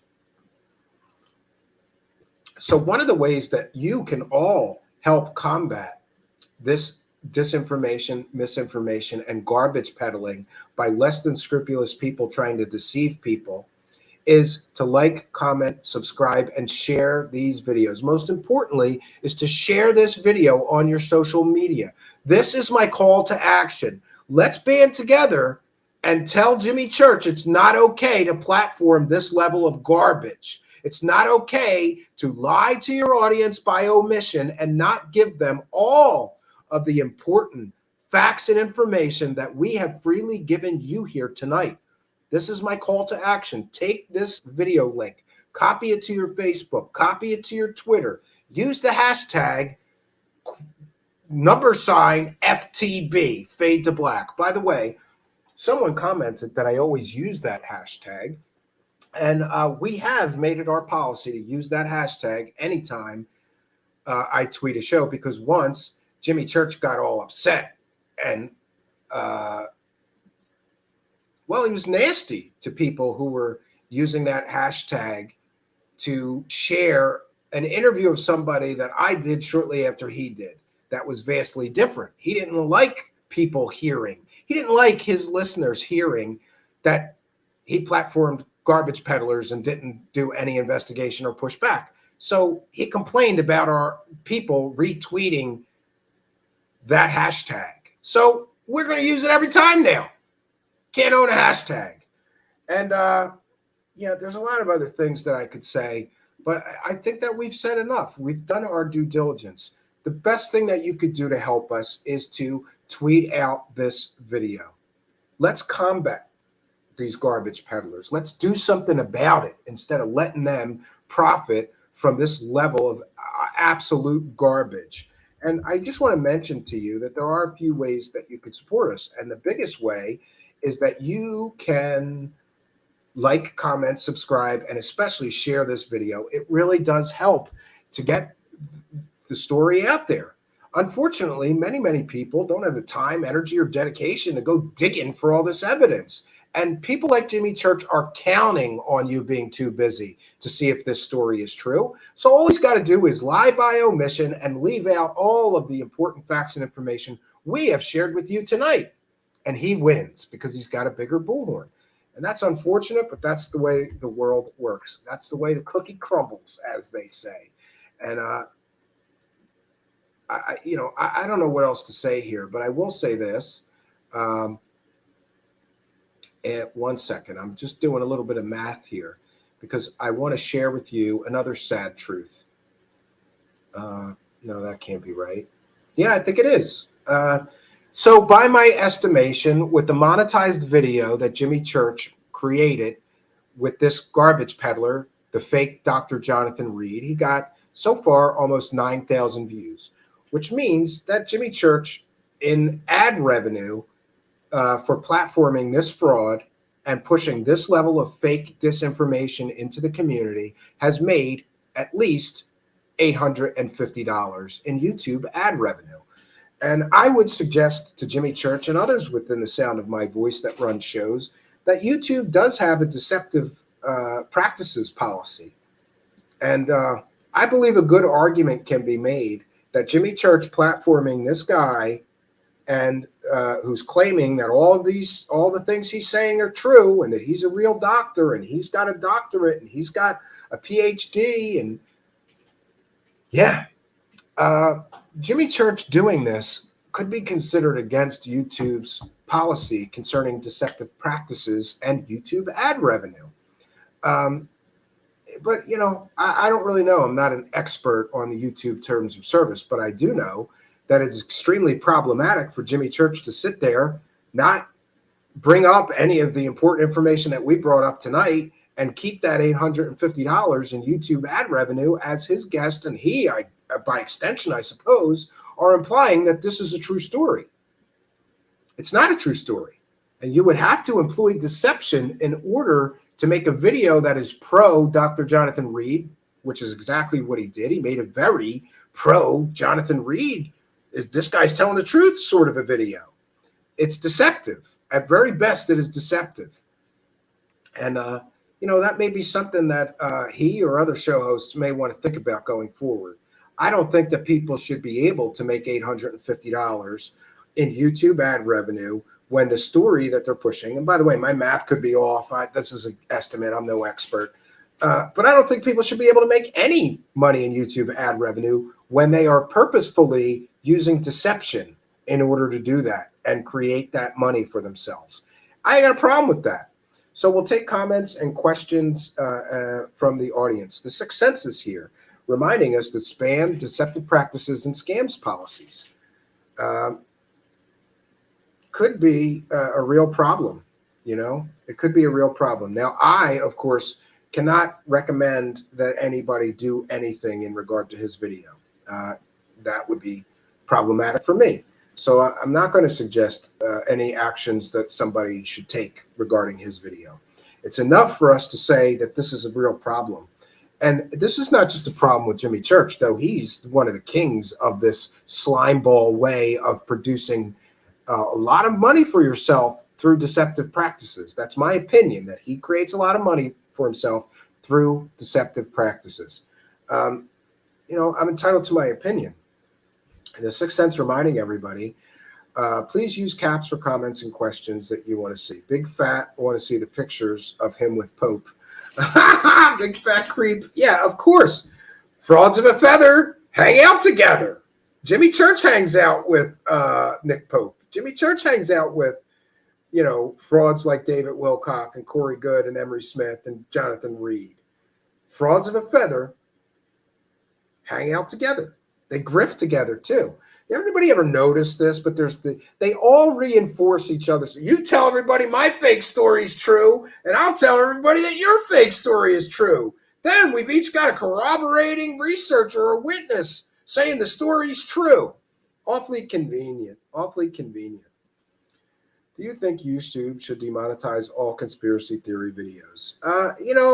Obviously, I cover these things, so no. But when it can be shown that somebody displays such an incredible level of either ignorance, stupidity, or intentional deception in order to generate ad revenue with a 100% provably fake story, I believe that they shouldn't be able to make money from that. But that's my opinion. It can be proven it's a lie. It basically violates the terms of service, Von Zine. Some of it is kind of a gray area, but ultimately YouTube decides. Yeah. And so if you have comments or questions for me, please put them in all capital letters. I will take your comments and questions for a little bit of time here, and then we're going to bounce on out of here. These kind of things are kind of exhausting for me. Like, it's exhausting to remind people that that story was fake in 1996. And by the way, Jimmy Church, you lazy slob, it's still fake in 2022. All right. But Steve, if he doesn't promote all those scammers, no clicks, no views, no Rivermune coffee sales. The truth, it's about UFO money. I agree with you, UFO Capsta, and that's unfortunate. I'm very fortunate in that I don't need to lie to people to make a living, right? What must it be like for Jimmy Church? I hope he watches this whole thing, this whole litany of lies that we have caught his guest in. And I want everybody to ask him, why did you not ask any questions about all this? You think it's just perfectly acceptable to let him sit there and lie to you like that? And by the way, there are three possibilities going forward for Jimmy Church with this. Well, really four. Either he's going to do the real moral and ethical right thing to do and apologize to everybody for, maybe he had a busy week and he didn't have time to do a 2-minute Google search to find out that his guest was a liar and a fake doctor and a fraud, right? That's one possibility. He could do the right thing. Do I think he's going to do that? Hell no, he's going to double down on the bullshit. The second possibility is that he's going to get wind of this. If our broadcast reaches enough people, he's going to get wind of it.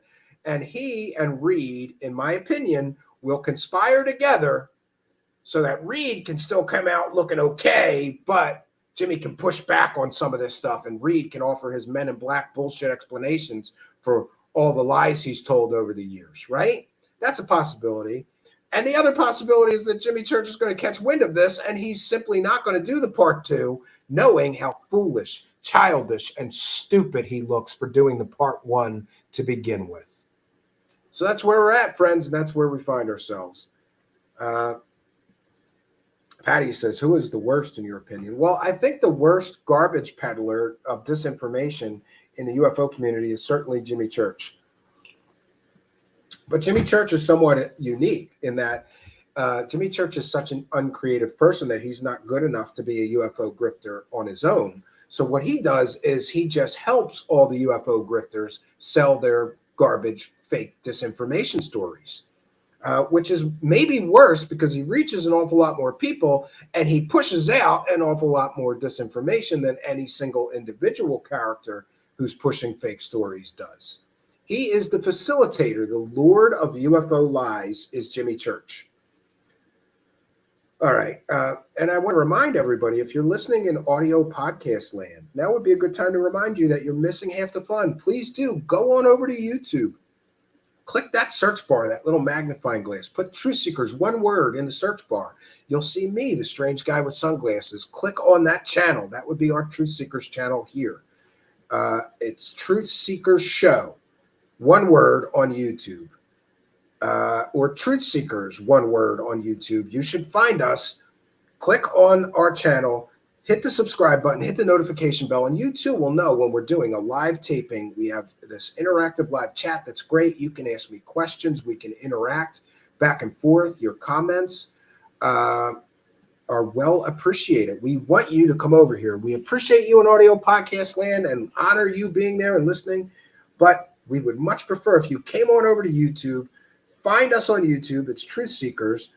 Smash the subscribe button, hit the notification bell, and come over here when we're doing our live tapings, which are usually 9 p.m. Eastern Standard Time, sometime between Monday and Friday. and be a part. Don't just listen to the show, though we appreciate if you do. Don't just watch the show, though we love and appreciate if you do.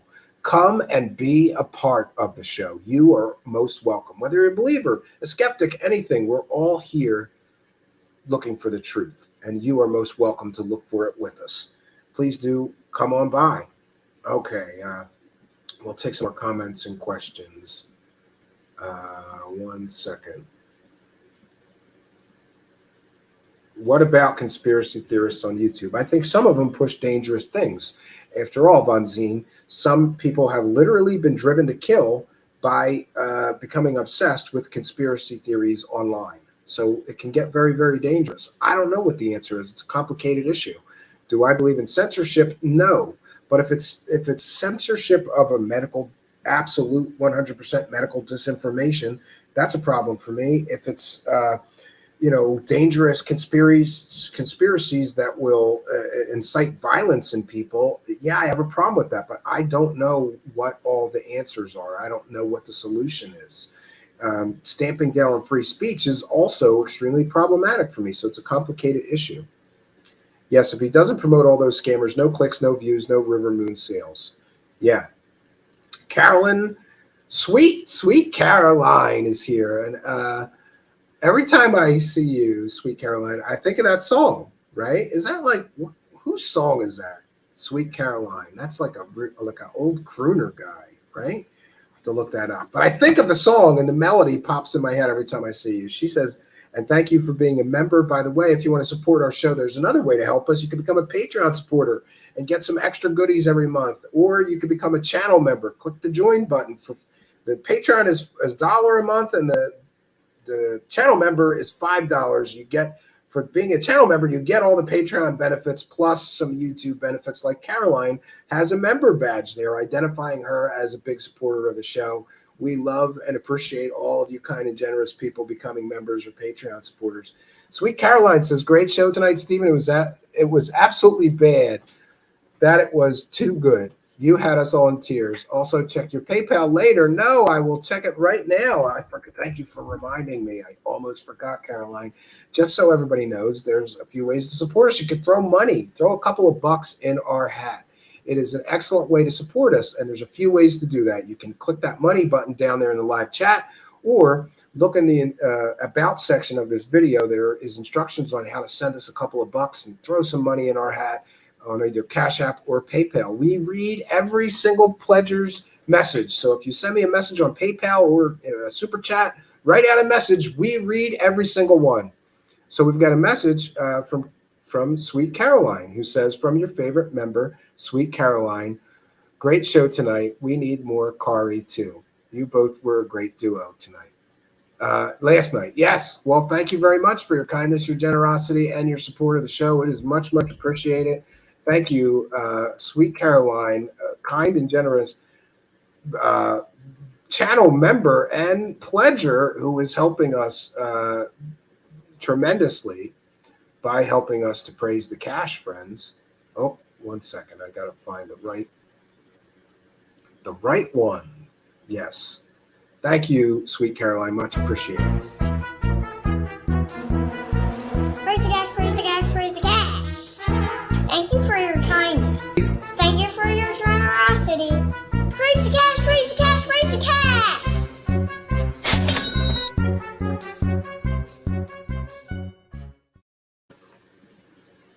And I just want to mention that I decided if all of these guys can lie to people for and praise the cash so much, that I could give people the truth and actual facts and actual evidence. And if they're allowed to praise the cash for lying to you, then I should be allowed to praise the cash for giving you the truth. Now, it should be noted that this is not my full-time job. We use the funds to help with the show, to purchase equipment, backdrops, lighting, whatever the show needs is taken care of by our kind and generous supporters. And this enables me to continue in this journey and to take you all with me. And we appreciate each and every one of you. So let's let's check in with the super chats. I apologize. We had a long presentation, but we always read every single super chat, every PayPal or Cash App pledge. If you send us a message, we read it live on air. We love and appreciate all you kind and generous supporters. So let me get over to our super chats. See if I didn't. Yeah, we've got a bunch. Well, we've got a few of them, so we're going to recognize those people. I will share my screen here and recognize those kind and generous people who sent super chat pledges. Anthony Peterson with a kind and generous $2 super chat says, you should test River Moon Coffee's genuineness. I don't know that he's selling fake coffee, though. Actually, I know a couple of people who told me they really like that coffee. But, yeah. I suppose it's real coffee then if people like it. And good for him for selling something. But selling something while you're letting people lie to your audience is a problem for me. Like me, I would kind of have a problem with people just lying straight through their teeth to my audience and me just sitting there like a dummy and not pushing back. Space Exposure with kind of generous $3 super chat says, for the LOLs, good show. Thank you for your kind and generous super chat pledge. We appreciate it. Joe K with a kind and generous Canadian $2.79 and says, sweet baby Jesus, what a freak. Well, thank you for your kindness, your generosity, and your support of the show. It is much, much appreciated, and we appreciate all you kind and generous people for helping us to praise the cash, friends. Praise the cash, praise the cash, praise the cash.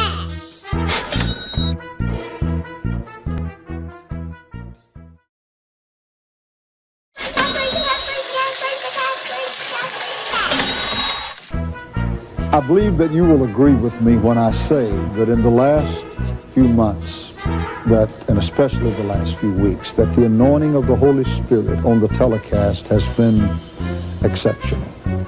The letters that we are receiving, the comments that you are giving us, but above all, it's just there. And we thank the Lord so much for it because it is the anointing that breaks the yoke. It breaks that yoke asunder, whatever the yoke may be.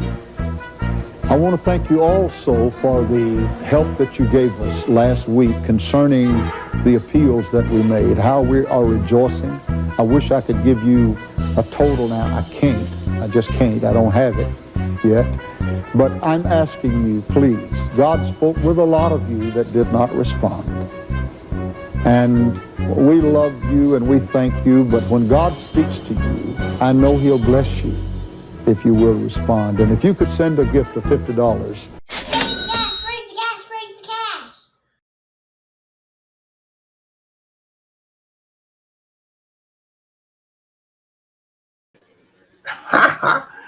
I just reason that televangelists know how to beg for money much better than me. So we try to use some old clips of those guys. It's pretty funny. Now we've gotten through, I have to make a decision here. We've gotten through an entire broadcast without using one of Jimmy Church's clips. And with full disclosure, he once copyright claimed us a false copyright strike for using a very short clip. We are up to 2 hours and 16 minutes into the broadcast. This is a transformative work that is educational in nature. We are educating the public about how Jimmy Church platforms completely and totally fake people telling completely and totally fake stories. And as such, our use of any clips from his show is covered under fair use. And educational use tips the balance in favor of fair use and would negate any false copyright claims. We also have fair use lawyer defense letters standing by for anybody that would try to falsely copyright claim our channel for using a clip under the legal fair use doctrine. I will put up our fair use banner as well. So I have verbally cited fair use. I have explained why it is fair use if we use a clip from Jimmy Church's show. We have a fair use banner that will be playing while we play the very, very short clip. And this is just to illustrate a point. And that is that Jimmy Church claims that he vets everything on his show 3 times. Tonight, we have shown you a literal mountain of evidence that proves that his recent guest is a complete and total fake doctor, fraud, and liar, a hoaxer.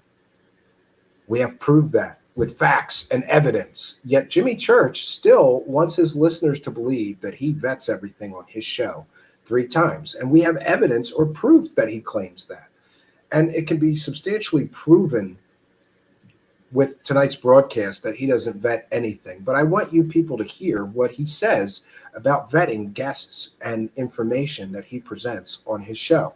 This is fair use. This is a transformative work. We're educating the public and critiquing the video that we are sharing, and we'll have some discussion on that. This is covered under fair use and is certainly allowable by law. Fair use. I vet everything 3 times before I mention it on the air. If I can't vet something 3 times from a credible published source, I don't speak about it. And that's journalism 101. That's what they teach you in school when you're first starting out. You don't go with one vetted source. Yeah, and you know, it's really a tragedy if Jimmy Church did have a college education, that he would think that it's somehow acceptable to not vet things 3 times. He's going to claim that he's a journalist in that clip, and that he vets everything 3 times. We can easily prove, friends, that he continually platforms these hucksters selling this garbage, peddling garbage, disinformation, and fake information. And the fact that it's so easy to prove that these people are lying and that he doesn't take the time to do it is really an indication to me that this is intentional. That's my opinion. My opinion is that he intentionally does not vet anybody. He intentionally does zero research. He intentionally does not Google anyone. This gives him an excuse for why he allows people to sit there and literally lie through their teeth on his so-called show. And meanwhile, he has made at least $850 from part 1 of this fake story. He's claiming he's going to do part 2. Is the vetting coming up in part 2?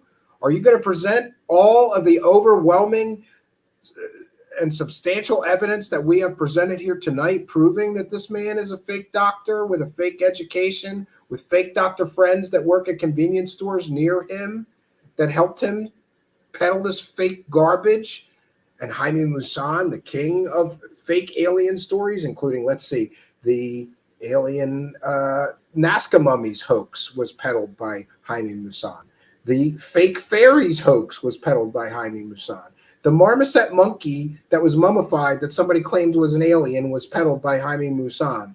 We have the Roswell slides hoax, where Jaime Maussan made, by some accounts, tens, maybe hundreds of thousands of dollars selling that hoax. Jaime Maussan is also deeply involved in selling this fake story. That may be some indication that this story is indeed fake. So any more comments or questions here, leave them for me. Otherwise, we're going to be wrapping things up here. I remember that. Stupid, good, and Willie. Yeah. Kepsa says 3 times he has probably visited the church. Yeah, I don't think he's been in church 3 times. Jimmy needs church. Yeah, look, he wins awards. Yeah. Sweet Caroline says, what a big fat liar. Yeah. Yeah, here we go. The Sixth Sense says the absolute mountain of evidence of Jonathan Reed's claims are totally fake is too massive to possibly cover it all. Yeah, we could do a part 2 on more of his fake claims. By the way, I will post on my Twitter later today. I did have copies of the pictures where he claimed he met Pope Francis that were obviously photoshopped. I will post them on my Twitter later. I forgot to share them in order to share them. They're in my office on the PC there. We will share those later tonight. We will also provide links to some of the evidence that we have shared here tonight. Von Zine, you should try to have him on like you had Anjali on. Well, here's what I will do. I just sent him a friend request, and I'm going to share my screen so that people can see that I'm actually doing this. But I have actually sent Jonathan Reed is the fact that I have 15 mutual friends with him. That's pretty funny. And you can see here, this is the friend request button. So I have sent Jonathan Reed a friend request, and if he's courageous enough to come on my show and answer some questions, I promise I will be respectful. I won't, disrespect him, but I have lots of questions. You can see this man is so proud of the fact that he was on Art Bell. And I suppose I would be too. I was a big fan of Art Bell. He's always posting his heyday. Look, here's some more of the pictures. He's always posting his, time of being UFO famous and being on the Art Bell show back in 1996. Guy's still living in the 90s. Here's more of his so-called evidence. Authenticated, documented photographic evidence. First of all, it's not been authenticated and documented. Documented by who? Certified by Congressional Review in Washington, D.C. Who certified this by Congressional Review? That is another thing he is lying about. Come on, friends. This is so stupid. This is so stupid. This guy's posting that the Congress agrees that his UFO photographs are real, right? I don't think so, Jonathan Reed. This is garbage level so-called evidence. Oh.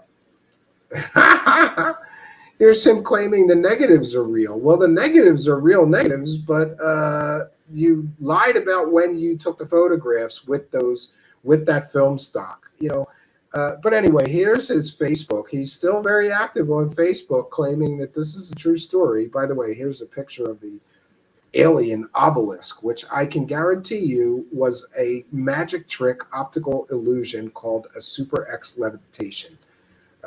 And again, I don't want to get beat up by a bunch of magicians for revealing how that works, but you're free to look it up. And look at this. There's his dog. There's the alien. Oh, geez. Wow.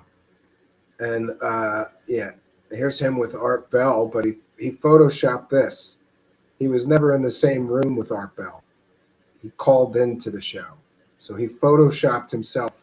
He photoshops himself a lot, like with the Pope in front of the pyramids or, ancient ruins. He photoshops himself. Here he is photoshopping himself with Art Bell, which he's never been in the same room with Art Bell.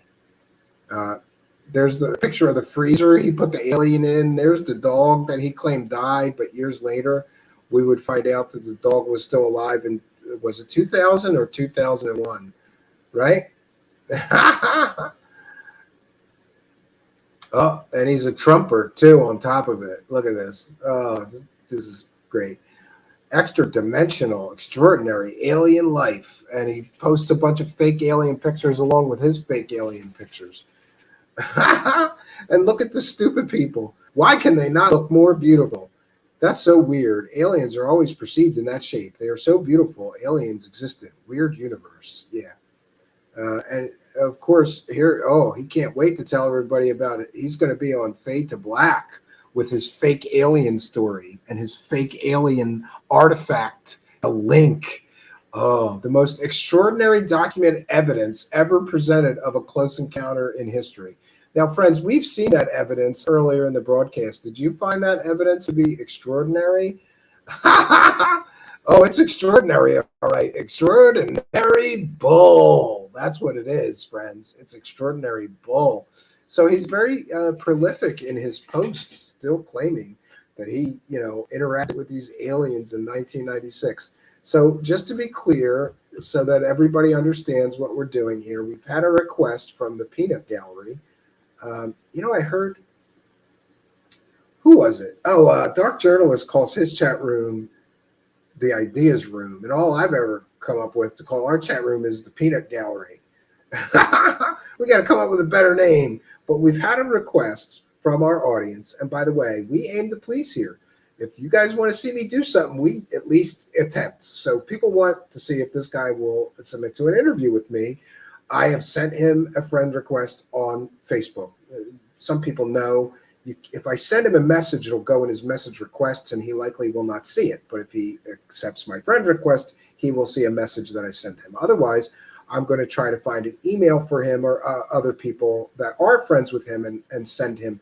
We're going to send him an interview request, and we'll see what happens. That's all we can do is try, friends. Sweet Caroline says, Jesus, he literally lied about everything. Nothing is off the table. Holy sheesh. Yeah. Bigfoot Creep says, damn, he looks the same. Or he's using, yeah, he does kind of. He must have aged well. I think he's in his 70s now and still grifting. Jonathan Reed here gets to be on Jimmy Church. Hey, dog, guess what we get to eat next week? Yeah. Sweet Caroline says, this dude is crazy. And that it would be comedy gold if you could get him to do an interview. I'm doing it. We're doing it. You know what? I have the perfect meme for this situation. And I believe that why did that come up? All right. One second. I got to go to my Twitter here and pull this out. 1 second. I have the perfect meme for this situation. So what's happening, friends, is that we have covered a mountain of evidence that so-called Dr. Jonathan Reed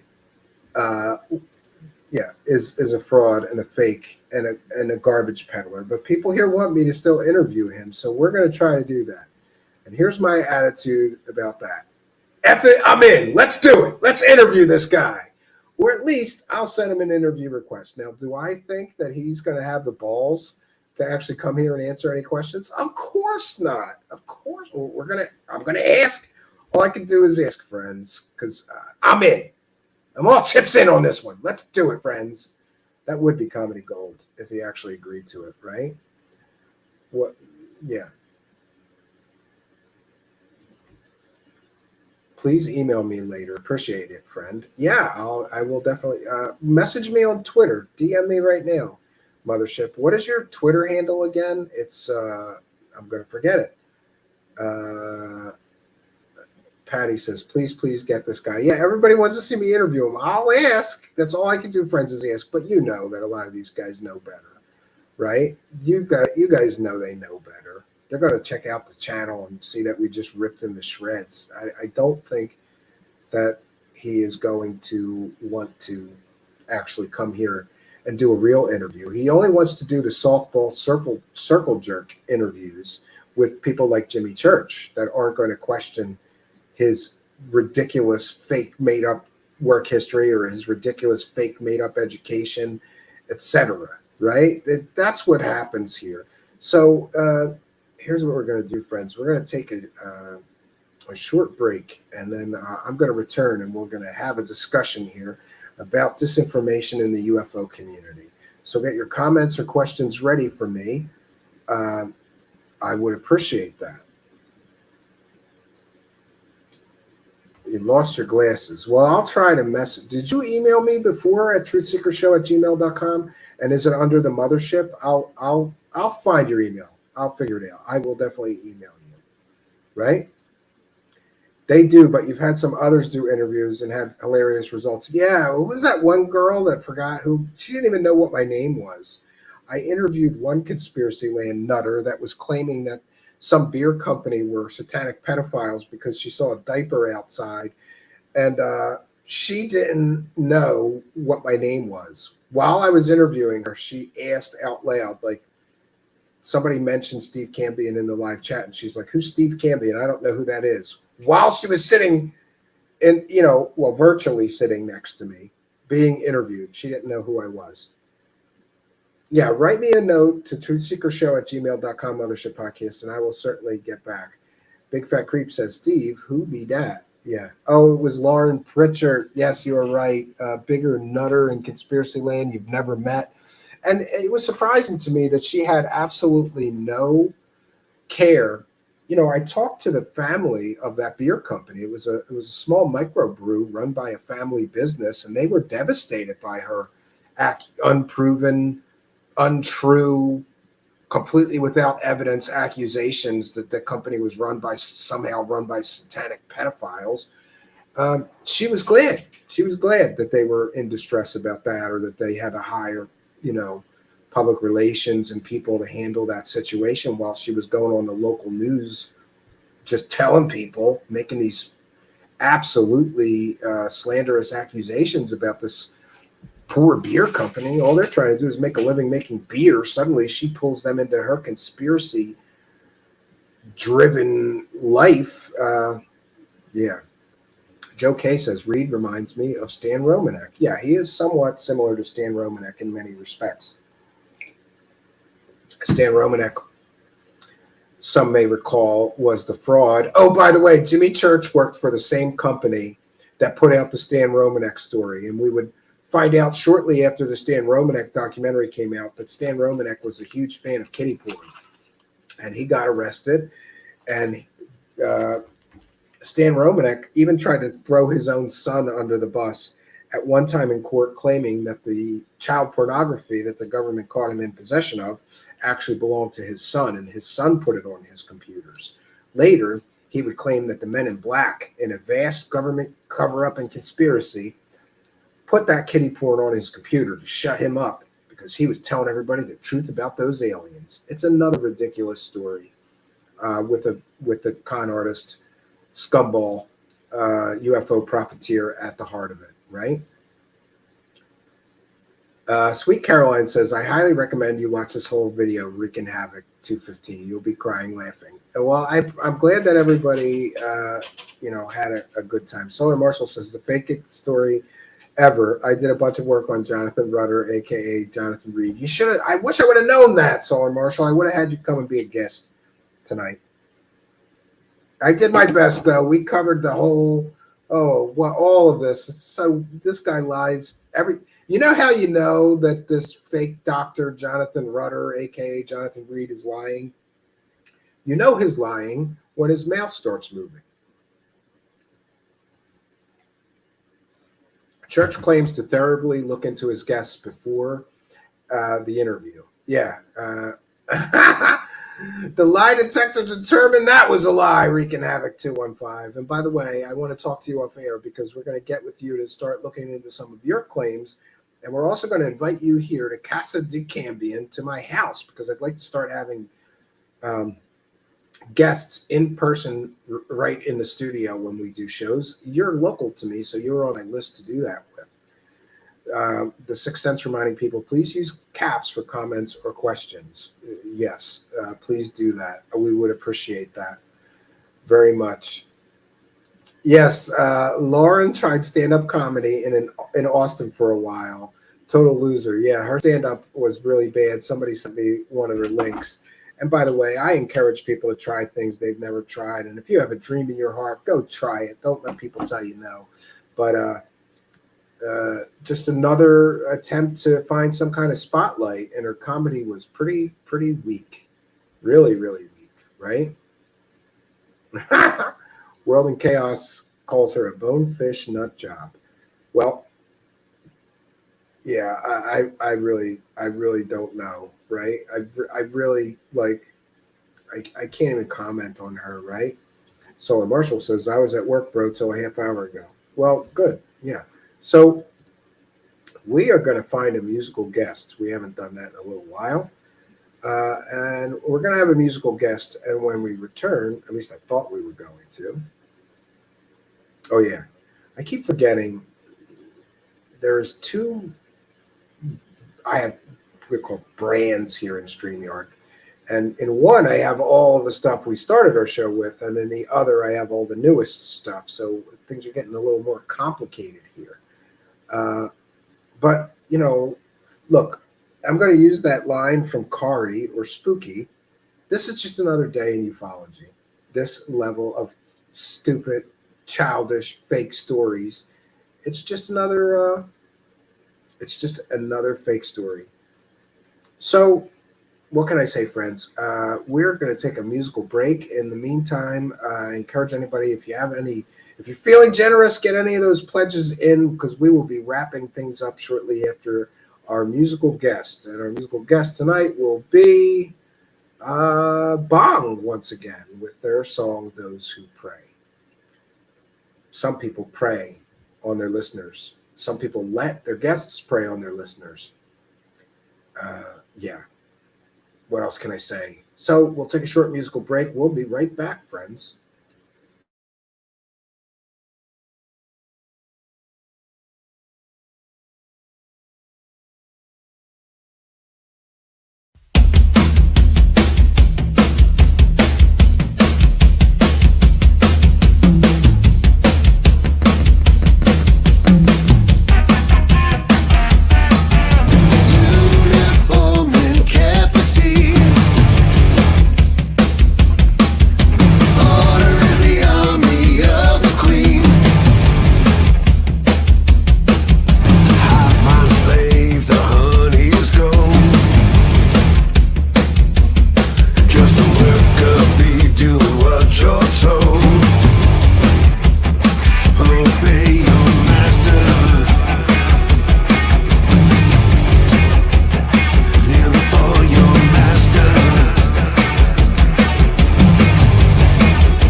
And we are back, friends.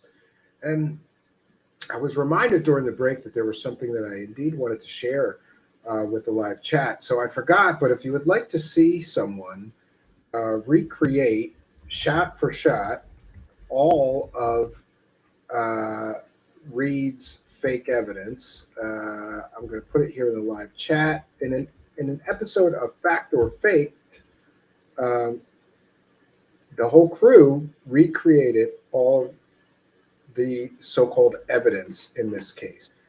And we want to thank and recognize, I see that there, Lord, 1 second, Lord Ludicrous Plaid with a kind of generous $1.99 pledge of super chat, longtime show supporter, Lord Ludicrous. Thank you for your kindness, your generosity, and your support. We have shared that additional resource. It's kind of laughable to see these guys. It's very enjoyable to see them kind of make fun of this, how hokey it is, and then I think that they created a better fake alien, and it's interesting to me to see, and to many people, it is interesting to see how people fake this stuff, and somehow create this so-called evidence. It's sort of behind the scenes of a hoax. You get to see how it was created. We want to thank Lord Ludicrous Plaid for his kindness, his generosity, and his support of the show, reminding you we read every single super chat, recognize, and thank everybody. Unlike other shows I see where they don't even thank anybody, let alone read them. We do. We read every single one. And we're thankful for each and every one of you kind and generous folks around the world helping us continue our journey and help us. Lord Ludicrous has been helping us for a long time, always throwing a couple of bucks in the hat and helping us to praise the cash. Praise the cash, praise the cash, praise the cash. So thank you, Lord Ludicrous. Much appreciated. So any more comments or questions for me, please put them in all capital letters. We still have lots of people watching. I do regret that this show has, this is way long. I keep saying I'm trying to get some of the shows down to an hour, but we don't. Lots to talk about, I suppose. But we do our best to compress it all in. To those that are truly interested, I get it. You got to really have to want to know the truth, to sit through a few hours of somebody detailing. Oh, I got blurry like Bigfoot. There we go. All right.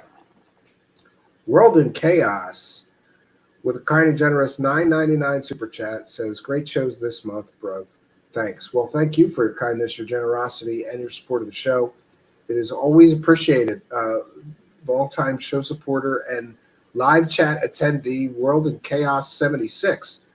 We want to thank you for helping us to praise the cash. Praise the cash, praise the cash, praise the cash.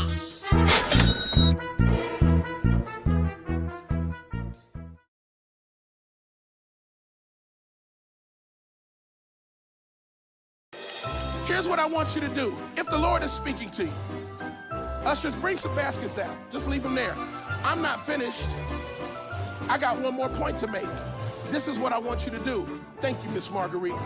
I brought her because I want you to understand that the work must continue. This is not a plea for money. It's a plea for partnership so that we can be what we're supposed to be. I just need 497 people to say, I'll do 300.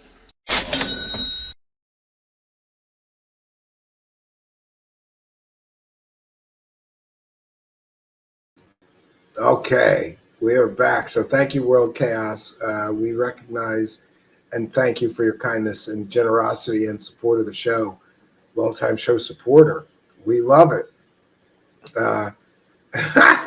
World in Chaos says, this is epic, Steve. I'll do 300 next time. I'll be waiting for that one. That'll probably be the biggest one we've ever gotten, right? I think the biggest we've ever gotten is $100, but we appreciate each and every one of you. I'd rather more people gave a couple of dollars than less, just have a few people that give big amounts. We love and appreciate all of you kind and generous people. Thank you. Sweet Caroline member says, we love your efforts, Stephen. And I love doing this. I was made for this. I have this uncanny ability to, I don't know, dig for the actual truth and evidence before telling people this is a true story, right? Lord Ludicrous commenting that there is just too much fraud to squeeze into an hour. I absolutely agree with that. Space Exposure says this is a plea for partnership. Laugh out loud. Yes, it is. I just need, this is not a plea for money, Space Exposure. This is a plea for partnership so we can continue to do this important work that we need to do. Yes. Mothership says, I love this. And laughing. And yeah, Sweet Caroline says, cutest little clown ever. He is very anxious for me to finish. We have new bumpers of him, and I got to get them done. Great. Patty M. Wilhelm is here. Longtime participant. We recognize you. I'm glad you're here, Patty. Says, love the chat. Great interaction. Yes, and I want to remind you, and maybe Sixth Sense can help me to remind you, that if you enjoy these live chats with our audience members, you don't have to only do it during our live broadcast, because we now have a Discord server where 24 hours a day, 7 days a week, you can discuss these strange and esoteric topics with like-minded people and Truth Seekers audience members.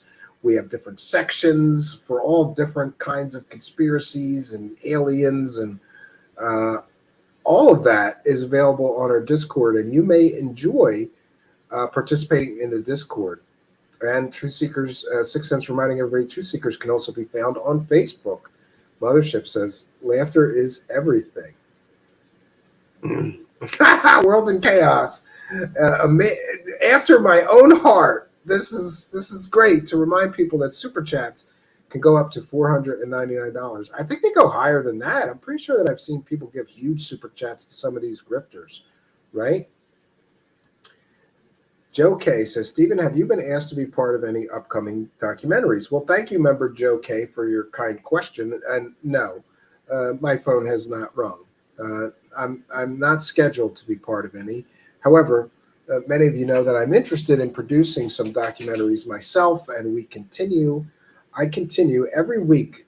I water that garden a little bit, Joe K, to learn to produce documentary films. So every week I do a little bit more production. If I create a documentary, I want the production to be absolutely professional level, top notch, because I've seen too many guys try and their documentary looks like shit or sounds like shit. It looks like amateur hour garbage. I don't want to do that. So I have been trying to hone my video editing skills, and if all else fails, I'll just call Kari and say, here's the stuff, edit it. That's my secondary plan. But ask Kari. I'm real big on, I try to do it myself first. I don't like asking for help. That's one of my character flaws, probably, is that I'm stubborn and I don't like asking for help. Now, Kari is working on a docu-series project, and I gotta tell you, I've seen pieces of it. It is ridiculous good, and I'm sure that Kari has the skills to overcome my lack of skills, but I'm trying to build those skills. So there may be a documentary from Truth Seekers. We may do a series of documentaries, right? And World Chaos says PayPal is the way for big donations. Yes, friends, because I believe that YouTube takes a full 30% of all the super chats and super sticker money, and PayPal is significantly less. So we have in the past encouraged people to use PayPal for larger pledges of support for our show. Wow, this is so weird.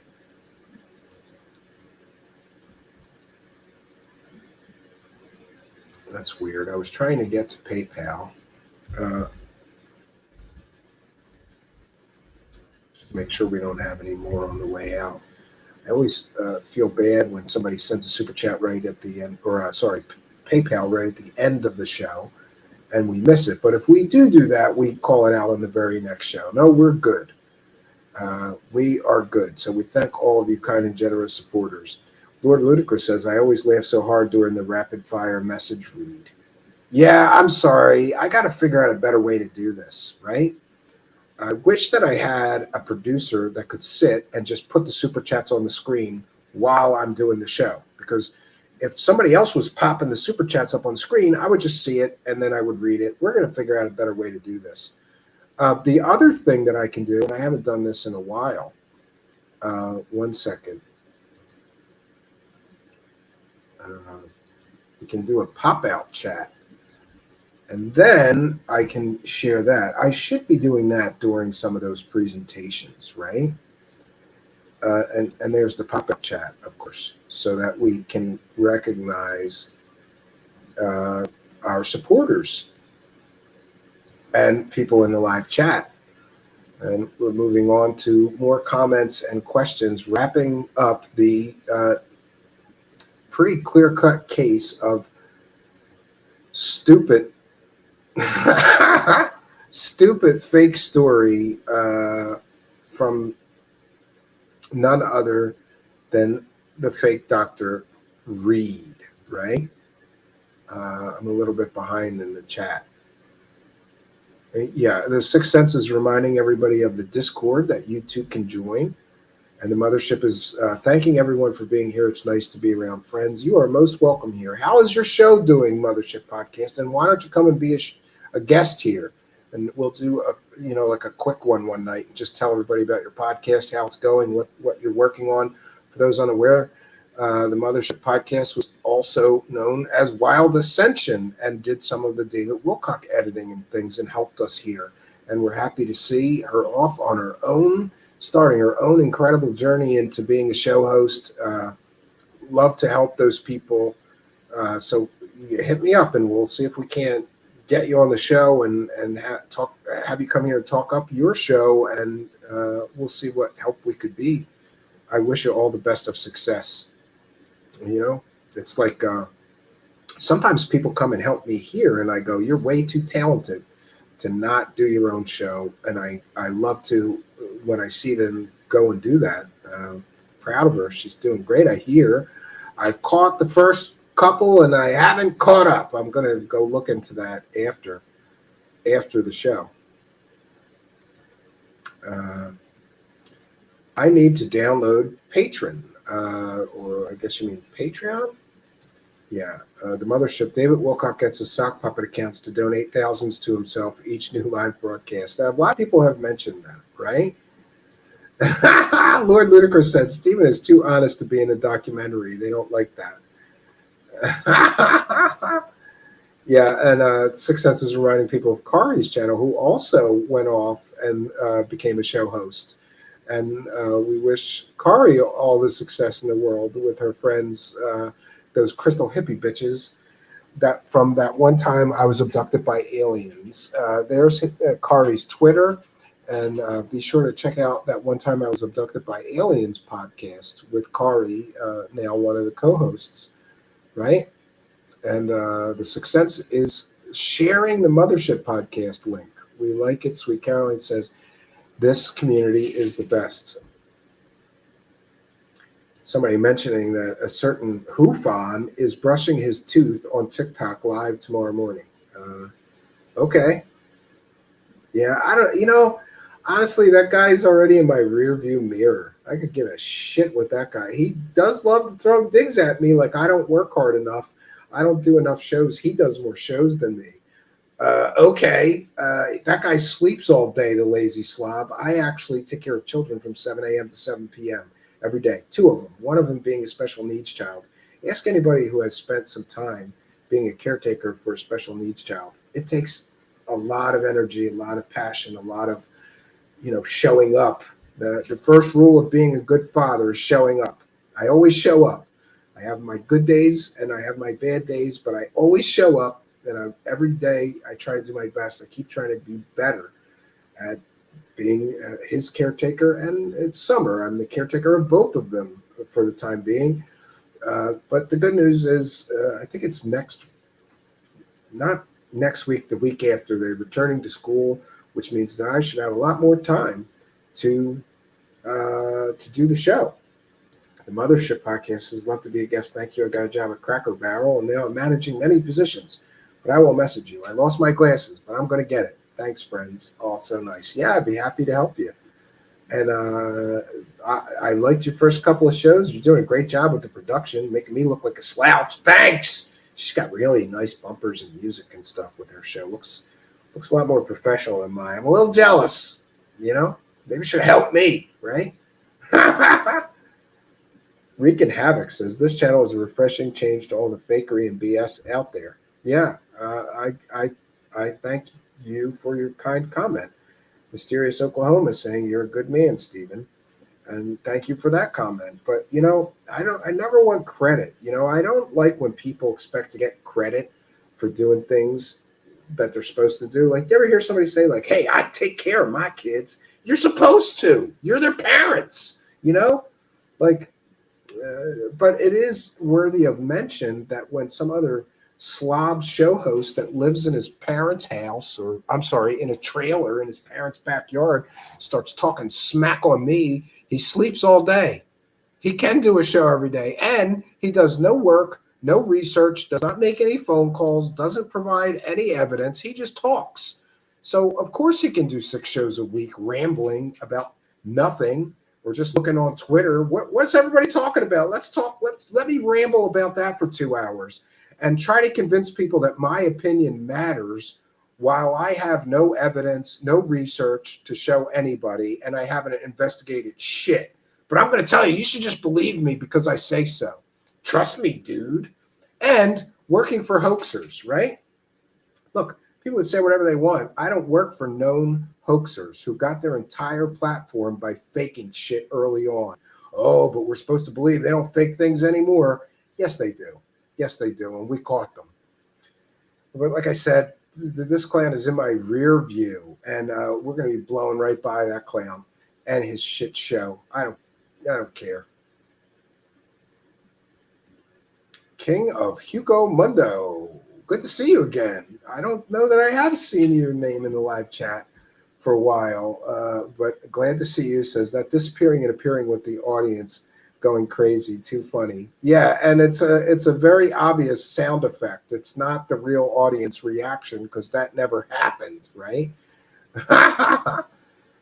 Like water under a bridge at Truthseekers. Yes, and by the way, I should remind everybody you can follow me on Twitter at Stephen Cambion. That really does help if you want to know about the show, right? Sweet Caroline says you're just a decent human being. That's how normal people are raised. Well, I had a lot of challenges growing up, Sweet Caroline, so I don't know if it's about how I was raised or just maybe, you know, I'm not going to get real personal, but like I try to be a really good father. I'm really trying because, you know, maybe at times my father was just not around. And in his defense, I'm not bitter or angry about it, though. I'm over it. But like in his defense, my father always worked 2 jobs. I don't even know why. I do know why. Because my father refused to not get the extras in life. You know, like he wants a boat or he wants a hot rod or whatever, and he didn't have the money for it. So he would work a second job so that he could do things like take us on vacations or to take us to amusement parks with the extra money that he made at the second job, or buy boats and rehab them. And so my father was just not around very much, and that affected me. I don't blame him, and I forgive him. He's passed on. But with my own children, I try to be there more. I'm trying my best, you know. But I got to say, I'm losing my patience. Like my level of patience for these children is really running out because it has been a rough couple of weeks with them both home. But I'm doing my best. They're alive. They're surviving. The missus is kind of like checking in on me and making sure everything's okay. And by the way, my wife is awesome and trying to make things as easy for me as possible. She's like pre-preparing lunch for them, and all I have to do is heat it up for them. And you know, even dinners. Today, they had pre-prepared lunch, pre-prepared dinner. So that really makes things easier. I try to cook a really nice meal every day, though. When my wife doesn't, or there's not leftovers, so we're doing our best. And hey, Cosmic Neighbors is here. I'm gonna punch him in the face because I'm still aggravating myself with 3D printing. By the way, Cosmic Neighbors, I have figured something interesting out. It'll print high, it just won't print wide. So right now, I'm trying to print an Archangel Michael statue that is almost 18 inches tall. And it seems it printed to 6-inch, then it printed to 12-inch. So I think it's going to print the 18-inch one. I'll let you know how that works out. And I did get your message about sending you this case that I want printed. This case, the one of them is so small, it might print on one of your printers. I'm going to send you the file. Just had a very busy day and haven't gotten around to correspondence yet today. Try to do that later at night. The Mothership Podcast, I think that is wonderful. Pre-cooked meals are hard to do for an entire family. Well, we always seem to manage. We have our go-to things. We have dirty rice mix. I think it's Zataran's dirty rice mix. You just put ground meat in this mix together and the kids eat it. Everybody likes it. Or Hamburger Helper. Or we have a lot of spaghetti with meat sauce that's easy to cook quickly. We have a lot of stir fries lately because I'm still on this diet. By the way, I think I'm up to 70 days without alcohol, which is a miracle being half Irish. Yes. Reek and Havoc says, you need to smash that 3D printer like Office Space. Yes, I believe that I do. I definitely believe that I have to do that. All right, so friends, I'm going to stop sharing my screen now, but I thank and appreciate each and every one of you for being here in the live chat. It is much, much appreciated. And I have to say that based on the number of live viewers that we had versus the actual chat comments, there's a lot of lurkers. There's a lot of people that may have come here from being a Jimmy Church listener or follower. And if you did, I want to let you know that you are most welcome here. And, I'm not going to say anything else negative about Mr. Church, but I will say that if you're looking for the truth, that's not the place to be. That's not the guy to listen to. It can be proven that he helps garbage peddlers peddle their fake stories. We can prove that he has done so time and time again. I just want to mention that if anybody's lurking in the live chat, that you're welcome here too. We welcome believers, skeptics, and anyone in between. We believe in free speech here. There's another thing. If you say anything or question things in Jimmy Church's chat, you will be deleted or muted or not allowed to express your opinion. We're fine with people expressing their opinions here. Our only real rules are to no personal attacks, and especially don't go after people for being gay or a different race or trans or whatever. Don't discriminate against people. No personal attacks. But everybody's free to express their opinion. If you think I'm stupid and this whole story is 100% true, you're free to say it in the live chat. If you think I'm wrong on a research point, I've been corrected here. We love that we have a free speech zone here. And by the way, there was a mistake. A mistake was made recently that somebody was muted or a comment was deleted on yesterday's show. That was completely on accident. And we apologize to that person. We do not censor free speech here. So all you lurkers, please hit that subscribe button, hit that notification bell. If you really want the truth behind these stories, Jimmy Church is not the guy to give it to you. But we do our best to get to the truth behind these stories. We have facts, we have evidence, we have well-researched stories, we have a lot of legwork to make this work. And we don't just sit there and do the softball UFO circle jerk like some people do, letting people tell their fake stories. If somebody has a fake education and I interview them, I'm going to ask them about their fake education.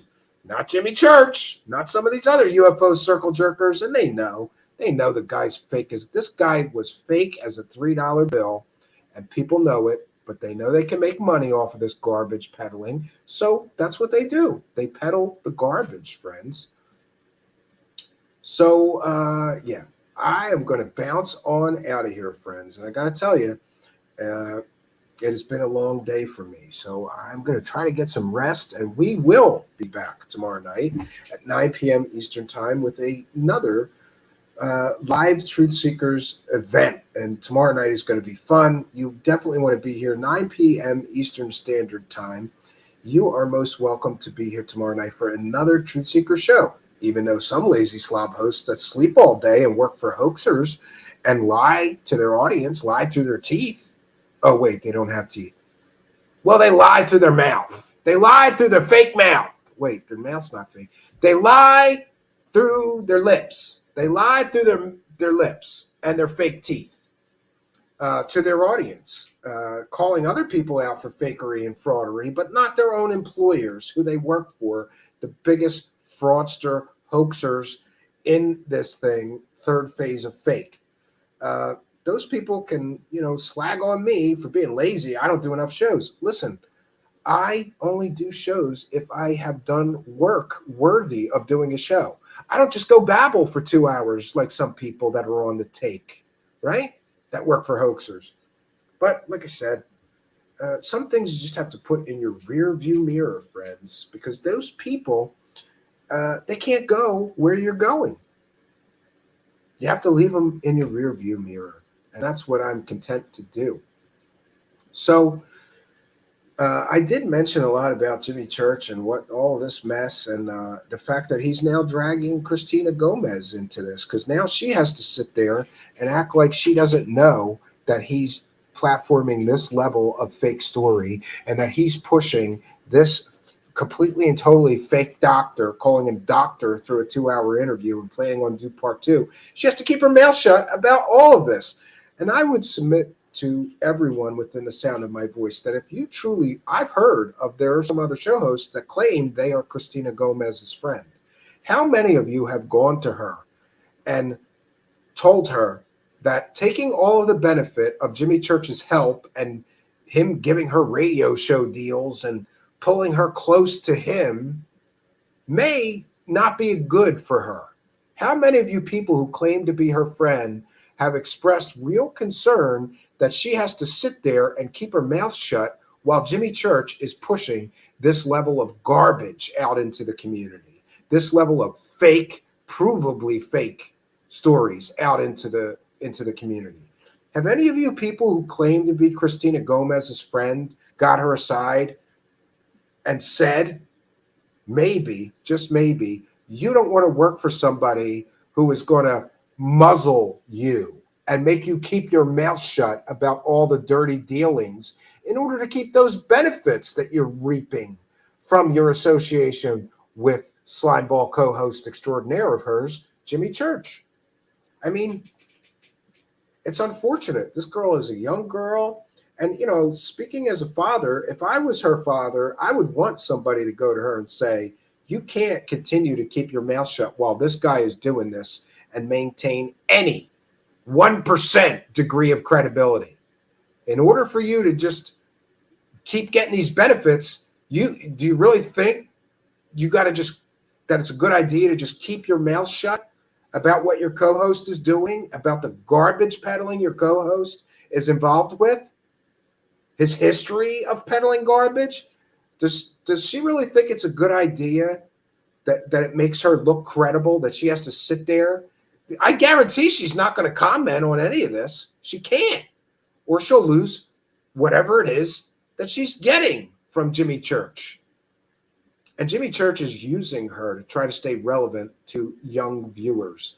That, my friends, is my speculation and my opinion, and I'm entitled to it. Now, there have been various people who told me that she's learning disabled and may have other mental, I don't know. I don't know what the story is, but maybe, just maybe, it's not her fault. Maybe she's being taken advantage of. I don't know what the whole story is. But the fact that she has to sit there next to this guy and pretend that none of this is going on makes her part of the cover-up. And I'm going to pray for her, that she gets out from under the dark influence of this guy who is willing to put forth this kind of nonsense, garbage, fake information. I'm going to pray that she finds her way, that she finds some conscience and, evaluates whether it's a good idea for her to continue to keep her mouth shut about all this so that she can continue to get all the benefits that she gets from that guy. I mean, maybe she likes stupid, lazy viewers who just like fairy tales, and she's willing to take all the benefit, but, you can't ignore all this, honey. It doesn't look good on you to continue to ignore all this stuff that your co-host is willing to do. And is this what he is teaching this young girl, this young impressionable girl? Like, here, Christina Gomez, this is how you make money at this. This is how you become successful. You peddle garbage. I don't think it's right. And I worry about her. Truly, I'm being honest here. Like, you know, it's not right to expect some young girl just starting out in this so-called business to just keep her mouth shut about all of this, so that Jimmy Church can. He's apparently getting something, some benefit, right? He's got to be getting something from her to be giving her radio show deals or whatever else he's giving her, subscribers. And of course, she claimed, "Oh no, I didn't get any. I didn't get all my subscribers from Jimmy Church." We can look at the metrics before Jimmy and after Jimmy and see huge difference there. He's feeding her because he needs another echo chamber. And it wouldn't surprise me one bit if this complete and total fake fraud doctor ended up on her show getting an interview with her, because they like to bounce each other, these fake guests around, and then that reinforces the lie. These lies, all these garbage peddlers all help each other reinforce each other's bullshit stories. That's how this works. All right. So it's been a long day, friends. And apparently it's going to be a long night because I have some editing and some other things to do for tomorrow night's show, but I'm looking forward to it. Please be sure to join us again tomorrow night, 9 p.m. Eastern Standard Time. So that's it, friends. That's all we got for you tonight. And I hope to see you again tomorrow night at 9 p.m. Eastern Standard Time. So until next time, friends, my name is Stephen Cambion, reminding you that the truth is sometimes hard to get to, but it's still worth getting to. Good night, friends, and God bless all of you.